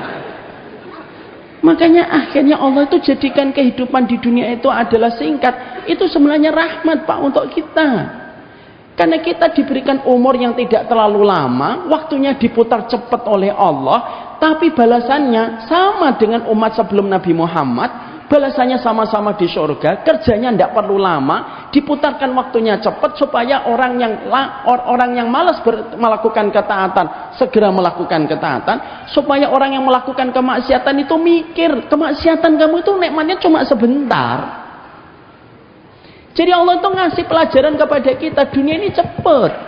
Makanya akhirnya kita dapatkan hari kemarin kita baru tamat SD, hari ini anak kita sudah mau masuk kuliah. Tapi rasa cepatnya itu menjadikan kita akhirnya bisa merasakan dunia ini dibuat cepat oleh Allah supaya yang sedih tidak terlalu bersedih lama, yang gembira tidak sombong dengan kegembiraannya. Saya itu kemarin ketemu dengan Ustadz Rifki 6 bulan yang lalu, di bulan April kalau tidak salah ya Ustadz ya. Sudah berlalu 5 bulan, padahal seakan-akan baru kemarin kita ketemu. Allah putarkan cepat supaya kita menyadari betul itu tandanya rahmat. Dan supaya yang melakukan ketaatan segeralah melakukan ketaatan, karena Allah tidak membebani kamu dengan beban waktu yang lama supaya kamu merasa ringan ketika melakukan ketaatan. Coba Pak, kalau 1 hari sebanding dengan 1000 tahun kayak kita nanti di akhirat, bukankah itu beratnya luar biasa? Nyekolahkan anak 1000 tahun Pak, perasaan dari tadi anak saya sudah sekolah kok nggak pulang-pulang gitu. Ternyata baru 700 tahun dia, dan kita harus menunggunya nanti sampai 1000 tahun baru dia pulang. Allah memberikan kepada kita dunia itu tempat yang cepat waktunya supaya orang beriman mengambil pelajaran. Yang ketiga, dari poin yang pertama, kenapa dunia ini dinamakan oleh Allah dengan kata dunia? Karena diambil dari kata dani, sesuatu yang buruk, sesuatu yang bau, diambil dari kata dani dan diambil dari akar kata dana atun. Umar bin Khattab pernah jalan, lalu beliau mendapati ketika beliau jalan ada tumpukan-tumpukan sampah Pak. Lalu teman-temannya Umar bin Khattab menutup hidungnya, dan ketika Umar bin Khattab itu mendapati teman-temannya menutup hidungnya, lalu Umar bin Khattab mengatakan, hadhihi dunyakum allati tahrusuna 'alaiha. Loh, kenapa kalian tutup hidungnya? Ini dunia yang kalian cari-cari dan kalian uber-uber. Disitulah Umar bin Khattab ingin menjelaskan kepada kita, kenapa dinamakan dunia? Karena tempatnya kotor. Makanya kita tidak akan bisa mendapati bahwasanya dunia itu kotor sampai nanti ketika kita sudah di surga. Kalau kita di surga, semuanya bersih. Mengingus tidak ada, kencing tidak ada, kotoran tidak ada, bahkan penyakit hati pun tidak ada nanti di surga. Kenapa orang itu bisa mengartikan bahwasanya dunia itu tempat yang kotor? Nanti kalau dia sudah di surga. Kalau dia belum di surga, ya belum bisa mengartikan bahwasanya dunia itu kotor. Kita akan betul-betul bisa mengatakan dengan yakin dunia itu kotor kalau kita sudah di surga.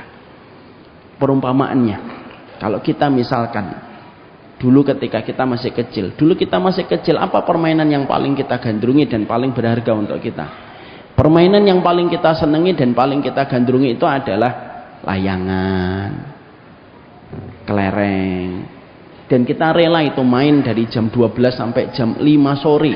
Kulit kita menjadi hitam hanya untuk mendapatkan 2 layangan.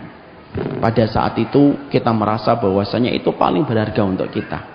Coba sekarang kalau kita sudah tua kayak gini, kita ngelihat layangan itu, apa layangan ini? Apa ini kelereng-kelereng ini? Karena bagi kita sekarang kelereng dan layangan tidak penting. Yang penting apa? BPKB dan STNK. Kapan kita bisa mengatakan layangan itu murahan dan kita bisa mengatakan kelereng itu murahan? Kalau kita sudah naik tingkat. Sama. Dunia itu akan diartikan sama manusia itu tempat yang kotor kapan? Kalau nanti dia sudah berada di surga. Makanya maaf, di surga itu tidak menerima kotoran, Pak. Bahkan nanti kalau kita akan memasuki surga, pertama kali ketika kita habis melewati sirat, sebelum kita memasuki surga, Allah itu bukan hanya membersihkan ingus kita, bukan hanya membersihkan kencing kita, tapi Allah membersihkan kotoran yang ada pada hati kita. Makanya Allah menyampaikan wa naza'na ma fi sudurihim min ghillin ikhwanan ala sururim mutaqabilin. Orang itu nanti kalau masuk surga dibedah Pak dadanya, dibersihkan hatinya, sampai ketika sudah bersih hatinya baru dia masuk surga. Makanya maaf, nanti kalau di surga nggak ada pertengkaran, nggak ada bully-bulian kayak beliau tadi membuli saya, semoga Allah ampuni, nggak ada. Dan tidak ada yang namanya cemburu. Makanya nanti ketika ada seorang laki-laki keluar dari rumahnya, ditanya sama istrinya, kemana bang? Mau ketemu bidadari. Oh ya sudah bang, hati-hati ya bang, gitu. Maka pastikan itu tidak akan terjadi di Lamongan. Tapi itu terjadinya nanti di surga. Kenapa? Karena kondisi hati manusia itu bersih. Makanya kenapa di surga nggak ada penyakit? Karena tidak ada beban masalah penyakit hati. Karena yang biasanya menjadi penyakit fisik itu timbulnya dari penyakit hati. Makanya akhirnya suami istri itu tidak akan lagi ada pertengkaran. Makanya sifat yang Allah sampaikan dalam surat Az-Zukhruf 70 yang tadi saya sampaikan. Kenapa suami istri itu ketika masuk surga ditambahi dengan hal, ditambahi dengan kondisi keadaan toh barun, mereka dalam kondisi gembira. Karena sesungguhnya suami istri betul-betul dalam kondisi sudah selesai dan tidak ada lagi penyakit di dalam hatinya, kecuali mereka ketika berkumpul di surga, mereka dalam kondisi yang betul-betul digembirakan. Makanya akhirnya itulah kita memahami yang pertama. Kenapa dinamakan dunia? Pertama dinamakan dunia itu karena tempatnya rendah. Kenapa dinamakan dunia? Waktunya singkat. Dan kenapa dinamakan dunia? Tempatnya kotor. Sehingga ketika kita memahami tentang perkara ini, menjadikan kita tahu betul bahwasanya siapapun yang menjadikan tujuannya hidup adalah dunia, dia hanya mendapatkan 3: tempat yang rendah, sesuatu yang kotor, dan waktu yang cepat berlalu. Siapapun yang dapat dunia, tidak usah sombong. Kamu hanya mendapatkan setetes dari samudera kenikmatan yang Allah janjikan di akhirat. Kalau kamu nggak mendapatkan, maka jangan terlalu sedih, karena kamu cuma tidak mendapatkan 1 tetes. Ini yang pertama, yang harus kita sikapi dari urusan dunia. Paham kenapa dinamakan ini dunia. Yang kedua, sikap apa yang terbaik yang kita lakukan ketika kita urip ing dunia? Yang kedua, Pak, Imam Ahmad mengatakan kepada kita, sikap yang kedua ketika kita sudah nyikapin dunia, ketika paham dunia itu diambil akar kata dari 3 perkara itu, maka kita harus memiliki sifat at-taghaful dalam urusan dunia. Sikap at-taghaful itu apa? Tidak usah membesarkan perkara-perkara yang sifatnya kecil. Kalau memang itu berkaitan cuma urusan dunia. Kalau ada kata-kata yang sering kita jumpai dan sering kita dapatkan itu dalam filsafat bahasa Jawa, jangan suka menjadikan yang keribikan jadi gerojokan. Karena kalau kita ini hanya memahami ini dunia, maka memiliki sifat taghaful itu penting. Karena yang biasanya menjadikan kita mudah stres, mudah depresi, yaitu ketika kita selalu membesar-besarkan urusan dunia. Lalu kita merumitkan perkara-perkara dunia yang menjadikan akhirnya perkara dunia itu memporak-porandakan kita, menjadikan kita akhirnya jatuh dalam depresi, jatuh dalam frustasi. Kenapa? Karena kita terlalu takzim, kita terlalu membesarkan tentang urusan duniawi. Makanya kita belajar sikap taghaful itu dari Imam Syafi'i. Imam Syafi'i itu Masya Allah, salah satu guru yang selalu saya juga mendoakan beliau dalam doa-doa saya. Imam Syafi'i itu memperlihatkan sifat taghaful yang bagus sekali, Pak. Gimana sikapnya Imam Syafi'i ketika beliau memiliki sifat at-taghaful dalam kehidupan beliau tentang urusan dunia? Perhatikan begini. Imam Syafi'i itu, kalau ada orang tiba-tiba ngomong, Imam Syafi'i, iya, ada orang yang apabila ngomong di depanmu ada orang yang membencimu, menghujatmu, mencelakmu setiap waktunya. Perhatikan gimana responnya Imam Syafi'i. Imam Syafi'i itu bersifat tenang, tidak membesarkan. Lalu dia ngomongnya begini, ya kalaupun dia membenci saya, mencela saya, minimal nanti kalau ketemu saya tidak akan berani utang sama saya. Ringan. Cara nyikapin kayak gitu tuh mahal hari ini, Mak. Sifat at-taghaful itu ternyata merupakan perkara yang ternyata kita itu banyak tidak paham, itu termasuk dari sunnah. Makanya akhirnya ada juga lagi yang pernah mengatakan sama Imam Syafi'i, Imam Syafi'i ada seorang fulan, kalau di depanmu manis, kalau di belakangmu membicarakan kamu. Apa kata Imam Syafi'i? Ya sudah, minimal dia kalau di depan saya masih punya respek dan masih punya hormat, walaupun di belakang saya dia membicarakan saya. Ini sikap yang disebut dengan sifat at-taghaful. Jadi misalkan kita dalam urusan duniawi kita buat ringan, tiba-tiba kita sudah hati-hati kesenggol motor kita lihat dulu ini urusan dunia atau urusan akhirat. Kalau ini urusan duniawi, ya sudahlah, urusan dunia dibuat gampang supaya akhirnya kita tidak menjadikan dunia itu menjadi sebab kecintaan dan tidak menjadikan dunia itu sebab pertikaian. Kalau kita sudah memiliki sifat at-taghaful, enak. Tiba-tiba kita sudah baik sama istri kita cemberut dan ngambek sama kita. Ya sudah, minimal bapak punya waktu sendiri dulu. Supaya tidak terlalu banyak direpotkan dengan istri ketika istri sedang dalam kondisi ngambek, dia butuh waktu sendiri. Tenang. Kalau ada seorang istri ketika dia berbuat baik kepada suaminya belum membalas, ya dia dalam kondisi ya sudah, Allah pasti yang akan membalasnya dan balasan Allah lebih baik daripada balasan suami. Sifat taghaful ini ternyata merupakan perkara mahal. Tapi ini merupakan bagian dari cara kita untuk urip in dunia. Hidup di dunia itu harus memiliki sifat taghaful, Pak. Hari ini kita zamannya suka merumitkan perkara-perkara duniawi terlalu berlebihan. Sehingga kalau kita merumitkan perkara duniawi secara berlebihan, itulah yang menjadikan kita nanti ditertawakan oleh dunia. Sebagaimana yang dikatakan oleh Nabi Isa, hakadha taf'alud dunya bi ahliha. Sehingga sudah. Makanya ada seorang teman saya ngomong, kalau ada orang komentar kepada kita di akun kita dengan kalimat yang buruk, sikapi aja dengan tenang. Setidaknya ada ratusan orang yang tetap mendoakanmu. Jangan sibuk memprioritaskan dirimu dengan orang yang tidak pernah memprioritaskan dirimu dalam hidupnya. Jadinya tenang. Makanya inilah yang menjadikan kita memahami urip in dunya itu perlu sifat at-taghaful. Sehingga nanti kita tidak merumitkan dan tidak dan kita tidak akan pernah mengubah keriwikan menjadi kerojokan. Yang ketiga, apa yang harus kita lakukan pada kehidupan di dunia ini? Yang ketiga, yaitu adalah bagaimana ketika kita hidup pada kehidupan dunia itu harus memiliki sifat zuhud. Dan zuhud itu bukan berarti kita harus miskin. Zuhud itu bukanlah amalan ibadah fisik, tapi zuhud itu merupakan amalan ibadah hati. Zuhud itu bukanlah ketika kita pakai sepeda ontel ataupun ketika kita pakainya compang-camping, bukan.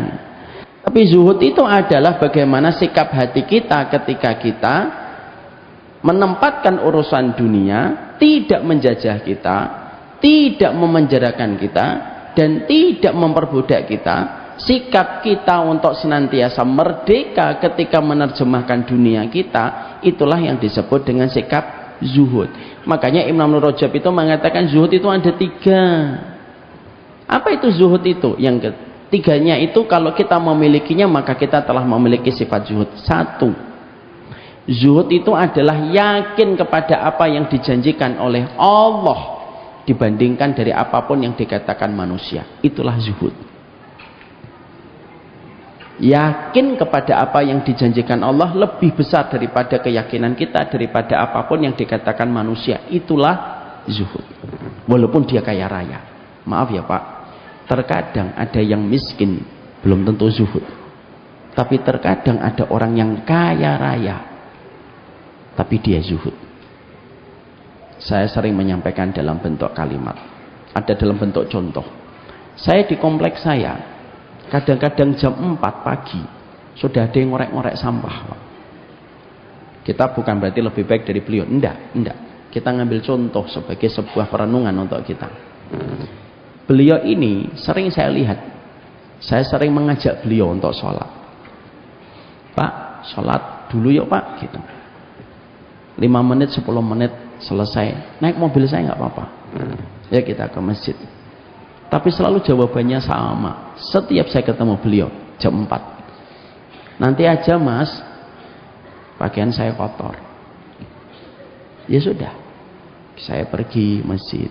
Di masjid Mak, kadang-kadang kita sudah melihat Mercedes, BMW sudah ada di parkiran. Pemiliknya di shop yang pertama di masjid. Kadang saya itu sampai selesai subuh, saya masih melihat bapak itu berputar-putar di antara tempat sampah. Dan sampai matahari terbit, nggak ke masjid. Saya pernah ngikutin beliau, dan pernah ketika saat itu pengen membelikan bubur ayam, saya tanya sama beliau, Pak, sampun sudah sholat belum? Nanti aja Pak, pakaian saya masih kotor. Tapi ini matahari sudah tinggi, ya sudah nanti digabung aja sholatnya. Tapi di situ kita mendapatkan bahwasannya belum tentu yang miskin zuhud, belum tentu yang kaya tidak zuhud. Zuhud itu bukan penampilan fisik. Kalau zuhud itu penampilan fisik, Nabi Dawud itu tidak zuhud. Mungkin nggak ada seorang nabi yang tidak zuhud dipilih menjadi nabi? Tidak mungkin, karena zuhud itu syarat untuk menjadi nabinya Allah. Makanya akhirnya kata zuhud itu apa? Kata Imam Nur Rajab, kalau kamu yakin kepada apa yang dijanjikan Allah daripada apapun yang dikatakan manusia, itulah zuhud. Contoh, Bapak ingin membeli rumah, harganya 500 juta.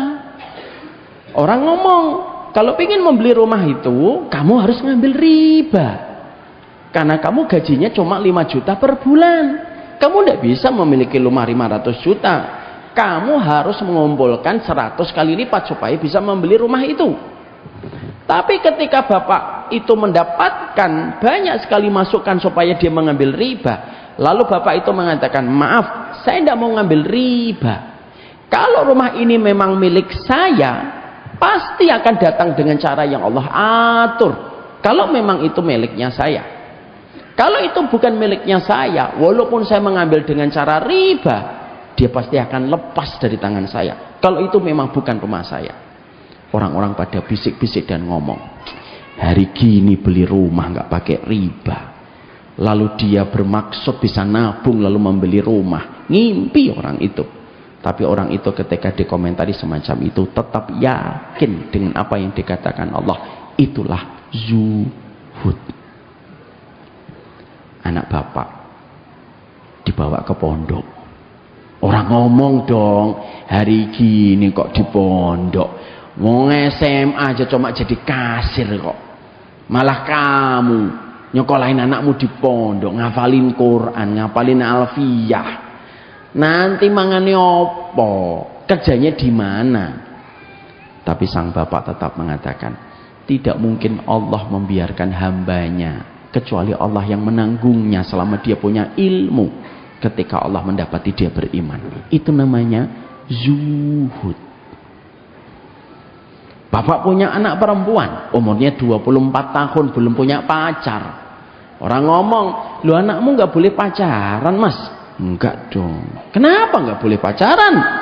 Ya pacaran juga tidak menjamin dekatnya jodoh, tidak pacaran juga tidak menjamin jauhnya jodoh.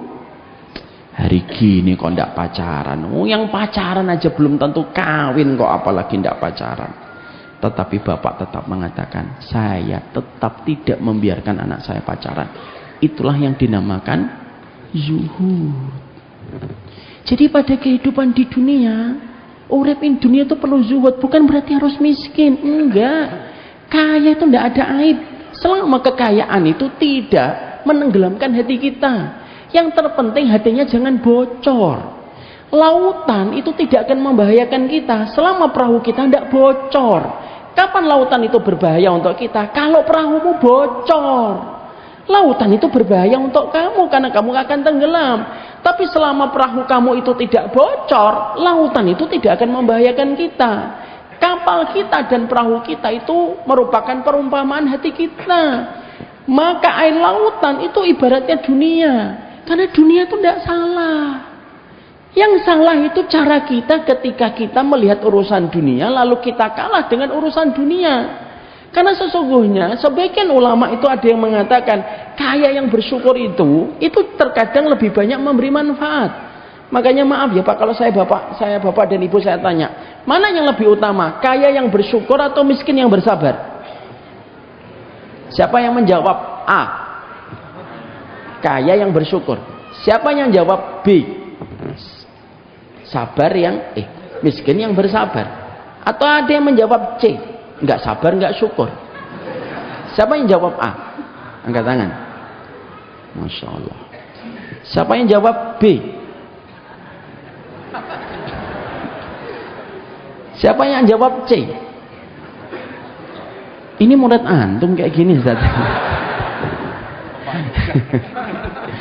Maka sesungguhnya para ulama itu sampai mengatakan mana yang lebih utama, kaya yang bersyukur atau miskin yang bersabar? Maka sebagian ulama mengatakan kaya yang bersyukur lebih utama karena lebih banyak memberi manfaat. Ada yang mengatakan miskin yang bersabar pun lebih utama.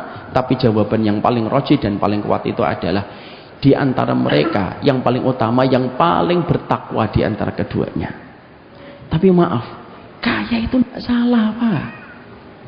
Bukan berarti kalau kita bahas zuhud lalu kita benci dengan kekayaan. Salah. Kalau kita bicara zuhud itu bicara tentang keyakinan hati, bukan bicara tentang kaya dan miskin. Makanya maaf, saya pernah ingat satu kisah nyata. Bapak tahu Imam Syafi'i ini salah satu ulama yang nggak terlalu suka sama orang kaya dulunya. Sampai beliau diuji dengan orang kaya dari guru-gurunya. Imam Malik itu kaya raya Pak. Pakaiannya itu pakaian yang paling bagus, minyak wangi yang paling bagus. Dan beliau itu pedagang sukses. Ya kan kayak samping saya nih, rawon amanah. Maka Imam Malik itu nomor sepatu saya 42 Ustaz. Maka Imam Syafi'i itu qadarullah gurunya tuh kaya-kaya. Maka satu waktu Imam Malik itu ngundang Imam Syafi'i, sini Syafi'i, aku ngerasa ilmuku sudah habis, tapi kamu harus tetap belajar. Aku sarankan kamu belajar ke sana, ke Basrah, ke Baghdad sana. Kamu belajar kepada madhabnya Imam Abu Hanifah. Kalau Imam Abu Hanifah masih hidup, aku suruh kamu belajar ke Imam Abu Hanifah. Tapi dia sudah wafat. Aku perintahkan kamu belajar kepada Abul Hasan Asy-Syaibani, salah satu di antara muridnya Imam Abu Hanifah. Lalu Imam Syafi'i sendiko dawuh sama gurunya, pergi beliau. Semua kebutuhan beliau untuk pergi ketemu Abul Hasan Asy-Syaibani dicukupi sama Imam Malik. Dicukupi sama Imam Malik Pak. Pergilah beliau ketemu dengan Abul Hasan Asy-Syaibani dan beliau kaget. Ketika sampai di rumahnya, Abul Hasan Asy-Syaibani itu lagi ngerapiin dinar Pak. Ngerapiin dinar, di atas mejanya ngitung ini berapa dinar, ini berapa dirham, ini berapa dinar gitu. Imam Syafi'i kaget, loh gimana ini ulama malah ngitungin uang? Salahkah saya ini berguru? Atau jangan-jangan guruku salah milih guru? Maka Imam Syafi'i menampakkan wajah tidak suka. Gimana ada seorang alim ngitungin uang di atas meja? Abul Hasan Asy-Syaibani ketika mendapati Imam Syafi'i nampaknya tidak suka dengan apa yang dilakukan oleh Abul Hasan Asy-Syaibani. Perhatikan caranya seorang guru meluruskan pandangan muridnya dengan cara yang lembut. Imam Syafi'i tampaknya kamu tidak suka ya saya lagi menghitung emas ini. Gimana kalau emas-emas ini, ayo kita berikan yuk kepada fakir, kita berikan kepada orang dolim, kita berikan kepada orang yang berzina, kita berikan kepada yang minum khamr, dan kita berikan kepada orang yang jahat dan dolim, supaya mereka mendapatkan apa yang bisa mereka lakukan. Seketika Imam Syafi'i wajahnya kalut dan segera mengatakan, jangan berikan uang ini dan emas ini kepada orang dolim, kepada pezina, kepada peminum khamr. Jangan. Biarlah uang ini dimiliki oleh dirimu, wahai guruku, supaya banyak kutab yang nanti berdiri, madrasah yang nanti berdiri, masjid yang nanti berdiri, ketika uang itu dimiliki oleh dirimu. Maka semenjak kejadian itu Imam Syafi'i berkata, semenjak hari itu aku belajar untuk mengakui kesalahanku. Bukan dunia yang salah, tapi cara kita menyikapi dunia yang salah. Makanya yang namanya zuhud itu apa? Yakin kepada apa yang dijanjikan oleh Allah. Makanya itu salah satu kriteria ketika kita zuhud. Yang kedua, kriteria zuhud itu apa? Kalau kita mendapatkan musibah, maka kita ingin mengharapkan balasannya itu adalah balasan di akhirat dan tidak balasan di dunia. Dan yang ketiga, zuhud itu apa? Ketika dipuji dan dicela, kita dalam kondisi yang sama. Makanya inilah yang menjadikan kita paham. Yang ketiga, urip in dunya, zuhud. Kalau kerja, Pak, kerja yang maksimal. Kalau bisa mendapatkan profit yang besar, profit yang besar, supaya kita tidak menjadi beban bagi orang lain. Muslim itu harus kreatif, Muslim itu harus inovatif. Tapi kalau nanti sudah mendapatkan pundi-pundi rezekinya, dia pakai pundi-pundi rezekinya untuk memberi manfaat kepada banyak orang. Saya tutup nomor 3 ini dengan sebuah kisah nyata. Hasan al-Basri itu pernah mencari muridnya namanya Sabit al-Bunani. Tahu Sabit al-Bunani? Insya Allah tidak tahu. Beliau ulama besar. Maka dicari sebagaimana Nabi Sulaiman mencari hudhud. Lu tidak ketemu. Ternyata Sabit al-Bunani itu terlambat datang ke halaqah ilmunya Hasan al-Basri. Ketika baru datang, langsung ditegur keras sama Hasan al-Basri. Lima ta'akharta? Kenapa kamu telat? Sabit al-Bunani menjawab, iya aku telat karena aku menjumpai sesuatu yang membuatku terlambat, wahai guruku. Apa yang kamu lihat sampai kamu telat? Perhatikan. Sabit al-Bunani lalu mengatakan, aku mendapati ada seekor burung sakit sayapnya, tidak bisa terbang. Setiap dia terbang di atas sarangnya dia jatuh. Setiap dia terbang dari sarangnya dia jatuh. Setiap terbang dari sarangnya dia jatuh. Maka aku penasaran, lah kalau burung ini sakit sayapnya, terus dari mana dia mendapatkan rezekinya? Maka aku duduk di bawah, aku liatin gimana cara Allah mengatur rezekinya kalau dia tidak bisa terbang. Ketika aku lihatin dari bawah, maka aku menjumpai ada burung-burung yang membawa cacing. Dan setiap burung itu membawa cacing, memberikan cacingnya kepada burung yang sakit.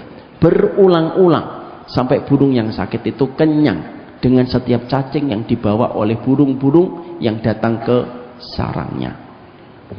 Hasan al-Basri saat itu bertanya kepada muridnya Sabit al-Bunani, apa hikmah yang kamu jumpai dari kejadian itu? Hikmah yang aku jumpai dari kejadian itu adalah, oh ternyata kalau kita sakit tidak bisa apa-apa, tidak usah khawatir, dunia kita sudah diatur oleh Allah. Walaupun kita sakit, pasti nanti ada yang mengantarkan bantuan ke rumah kita. Apa kata Hasan al-Basri? Kenapa kamu menempatkan dirimu serendah itu?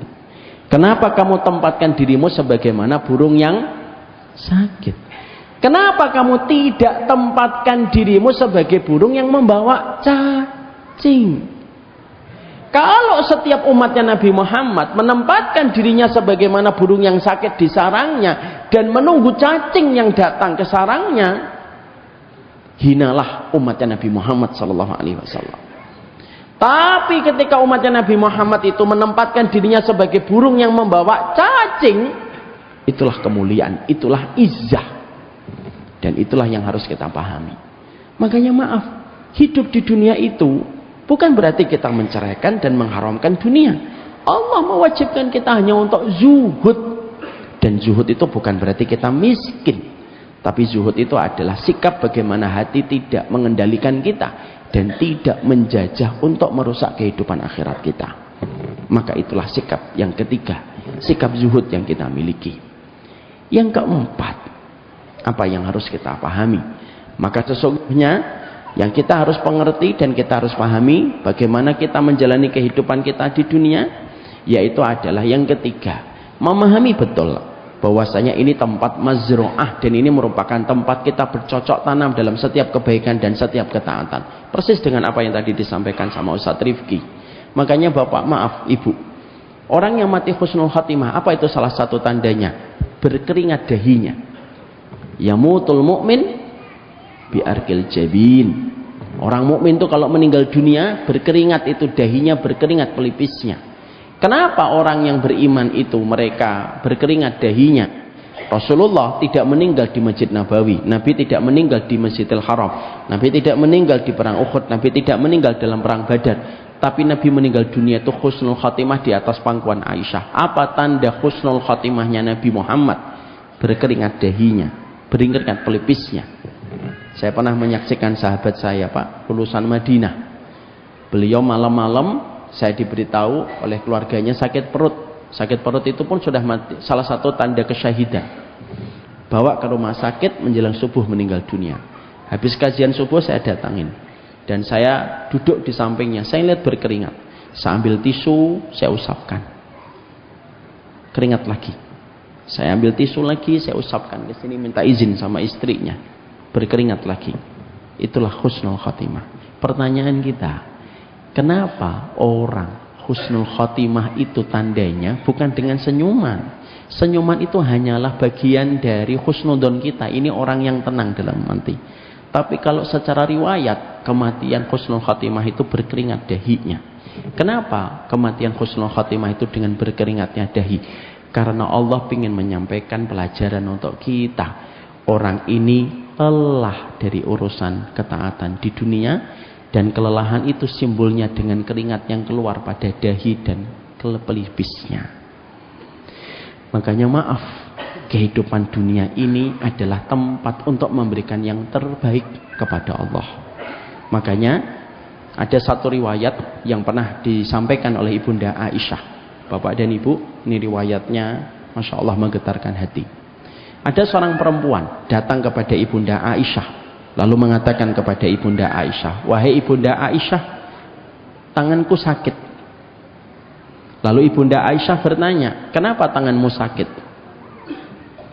"Iya, karena mimpi yang aku jumpai tadi malam." Ibunda Aisyah nanya, "Mimpi apa tadi malam sampai menyebabkan tanganmu sakit?" "Maka aku mimpi berjumpa dengan bapak dan ibuku di dalam mimpiku, dan bapak ibuku sudah wafat, dan tadi malam aku menjumpainya di dalam mimpi.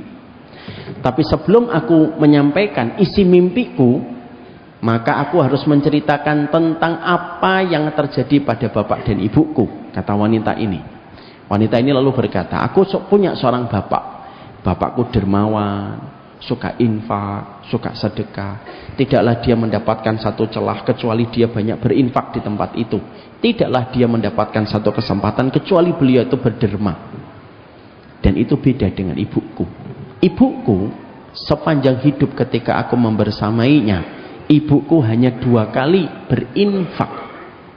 Yang pertama, ketika bapakku baru saja menyembelih sapi dan membagikan daging-daging sapi kepada fakir miskin, bapakku mengambil jatah dagingnya sedikit untuk bekal di dalam rumah kami. Ketika kami mendapatkan daging di dalam rumah, tiba-tiba ada pengemis datang, mengetuk pintu. Dibuka pintunya oleh ibuku dan ibuku tanya, "Mau apa?" "Minta makanan, Bu." Maka ibuku saat itu tidak mengambilkan daging, tapi ibuku mengambilkan gaji. Lemak yang ada pada daging itu disayat sama ibuku, lalu gaji itu diberikan kepada fakir miskin. Itulah pertama kali aku melihat ibuku berderma. Beberapa waktu kemudian datang lagi pengemis, mengetuk pintu. Ibuku membuka pintu, dan ketika membuka pintu ternyata ada fakir miskin.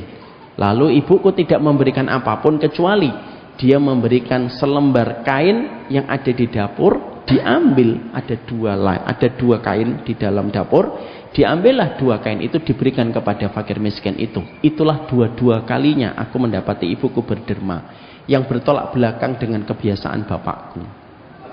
Tadi malam aku bermimpi, dalam mimpiku aku menjumpai bapakku di dalam mimpi. Bapakku berada di tempat yang sangat indah, di pinggir sungai yang sangat segar sungainya. Bapakku mendapatkan semua kenikmatan dari kenikmatan yang tidak pernah saya dapatkan di dunia. Maka aku ketika menjumpai bapakku, aku senang dan aku berkata kepada bapakku, "Bapak, apa yang Allah berikan kepada dirimu?"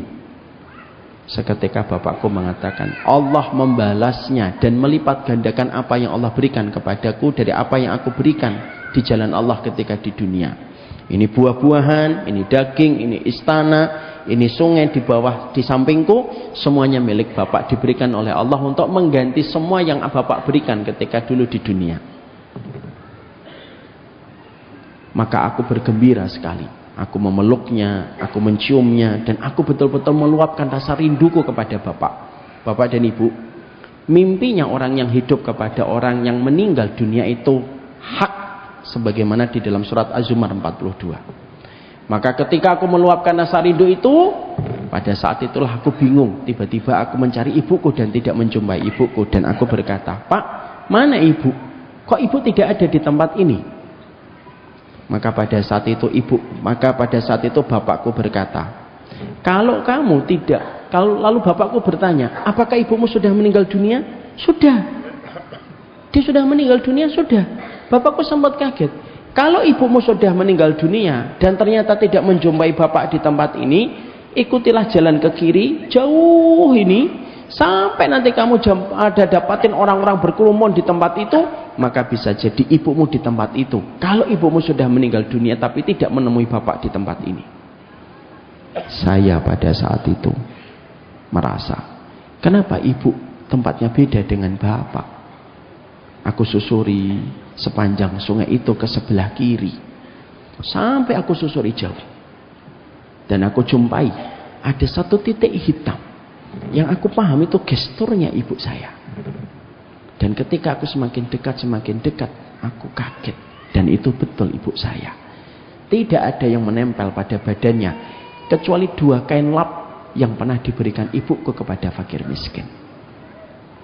Di tangannya ada gaji, yang gaji itu aku ingat diambil oleh ibu dari daging untuk diberikan kepada fakir miskin. Dan ibuku meremas-remas gaji itu. Setiap ada tetesan airnya, seketika ibuku mencucuk airnya. Setiap meremas lagi ada satu tetesan, dicucup lagi.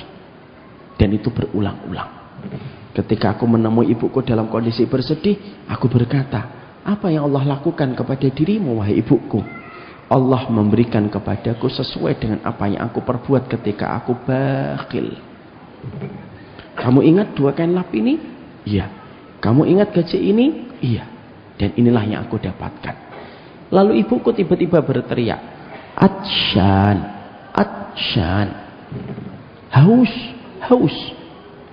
Maka seketika aku mengatakan kepada ibuku, "Ibu, kalau memang kamu haus, itu ada air sungai.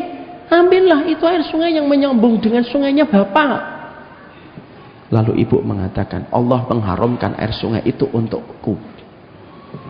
Maka seketika karena aku tidak tega, aku akan mengambilkan air itu. Dan ketika aku akan mengambilkan air itu, tiba-tiba ada satu suara yang mengatakan, "Siapapun yang mengambilkan air itu kepada ibu ini, maka tidaklah dia bangun kecuali kesakitan."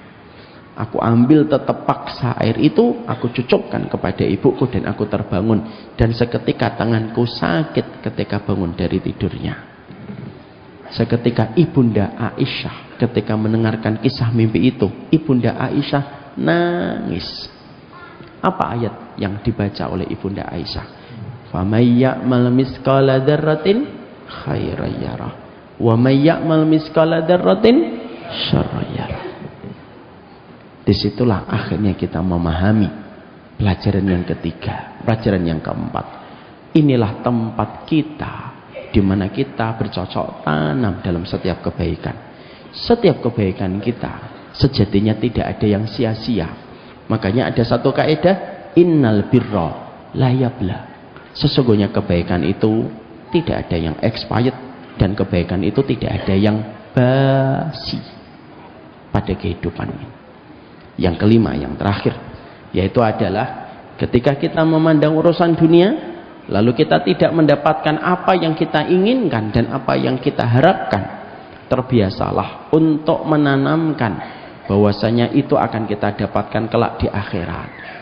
Bapak dan ibu kalau nanti melihat ada rumah yang bagus, ada mobil yang bagus, lalu punya keinginan kita untuk mendapatkan hal-hal yang bagus itu, tapi ternyata rekening kita tidak cukup untuk membeli semua itu, maka katakanlah innal aisha aisyul akhirah.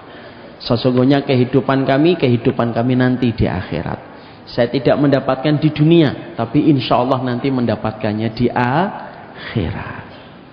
Itu merupakan sebuah kalimat untuk memupuk keyakinan kita. Ada orang yang terkadang tidak mendapatkan di dunia, supaya kita bisa mendapatkan pada kehidupan di akhirat.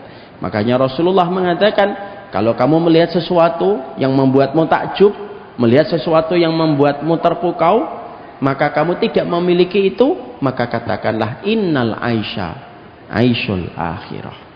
Jalan, kita melihat ada mobil yang bagus sekali dan ternyata pemiliknya taat kepada Allah. Katakan supaya tidak menjadi hasad di hati kita, innal aisha aisyul akhirah. Ayo bareng-bareng kita ucapkan, innal aisha aisyul akhirah. Kita ngelihat jasnya beliau bagus banget, Masya Allah. Innal aisha aisyul akhirah. Beliau ini kalau dipuji dikit kelihatan sombongnya gitu. Maka sesungguhnya itu yang menjadikan kita akhirnya mampu untuk tetap ringan memandang urusan dunia. Kalaupun kita nggak mendapat di dunia, sesungguhnya pasti kita akan mendapatkan dalam kehidupan di akhirat. Bagi mereka yang yakin dan mengimani kepada setiap janjinya Allah. Inilah 5 perkara. Urip in dunya itu pada dasarnya bukan hartanya yang salah, bukan pula kemiskinannya yang salah, tapi cara kita menyikapi dunia yang terkadang tidak sesuai dengan petunjuk yang tentunya sudah dijelaskan oleh baginda Nabi Sallallahu Alaihi Wasallam. Kita memiliki sifat at-taghaful, kita memiliki sifat supaya kita tidak gampang-gampang untuk membesarkan perkara-perkara duniawi. Kita memiliki sifat yang zuhud. Kita memiliki sifat bagaimana kita itu senantiasa mengimani bahwasanya ada kehidupan babak berikutnya yang akan memberikan apa yang kita inginkan ketika tidak mendapatkan pada kehidupan di dunia. Semoga Allah menyelamatkan kita pada kelamnya kehidupan di dunia, dan supaya kita tidak menjadikan dunia sebagai puncak tertinggi obsesi kita di dalam kehidupan. Doakan para guru, doakan para ustadz, bahwasanya para guru dan para ustadz itu tidak menjadikan dunia itu menjadi tujuan dia di dalam berdakwah. Doakan anak-anak kita supaya anak-anak kita tidak tenggelam dengan fata morgana urusan duniawi. Inilah yang menjadikan kita paham, bukan dunianya yang salah, kebodohan kita yang membuat kita akhirnya kalah dengan urusan dunia. Wassallallahu ala nabiyina Muhammad walhamdulillahirabbil alamin. Ini yang dapat saya sampaikan. Kita serahkan kembali kepada yang bau reksa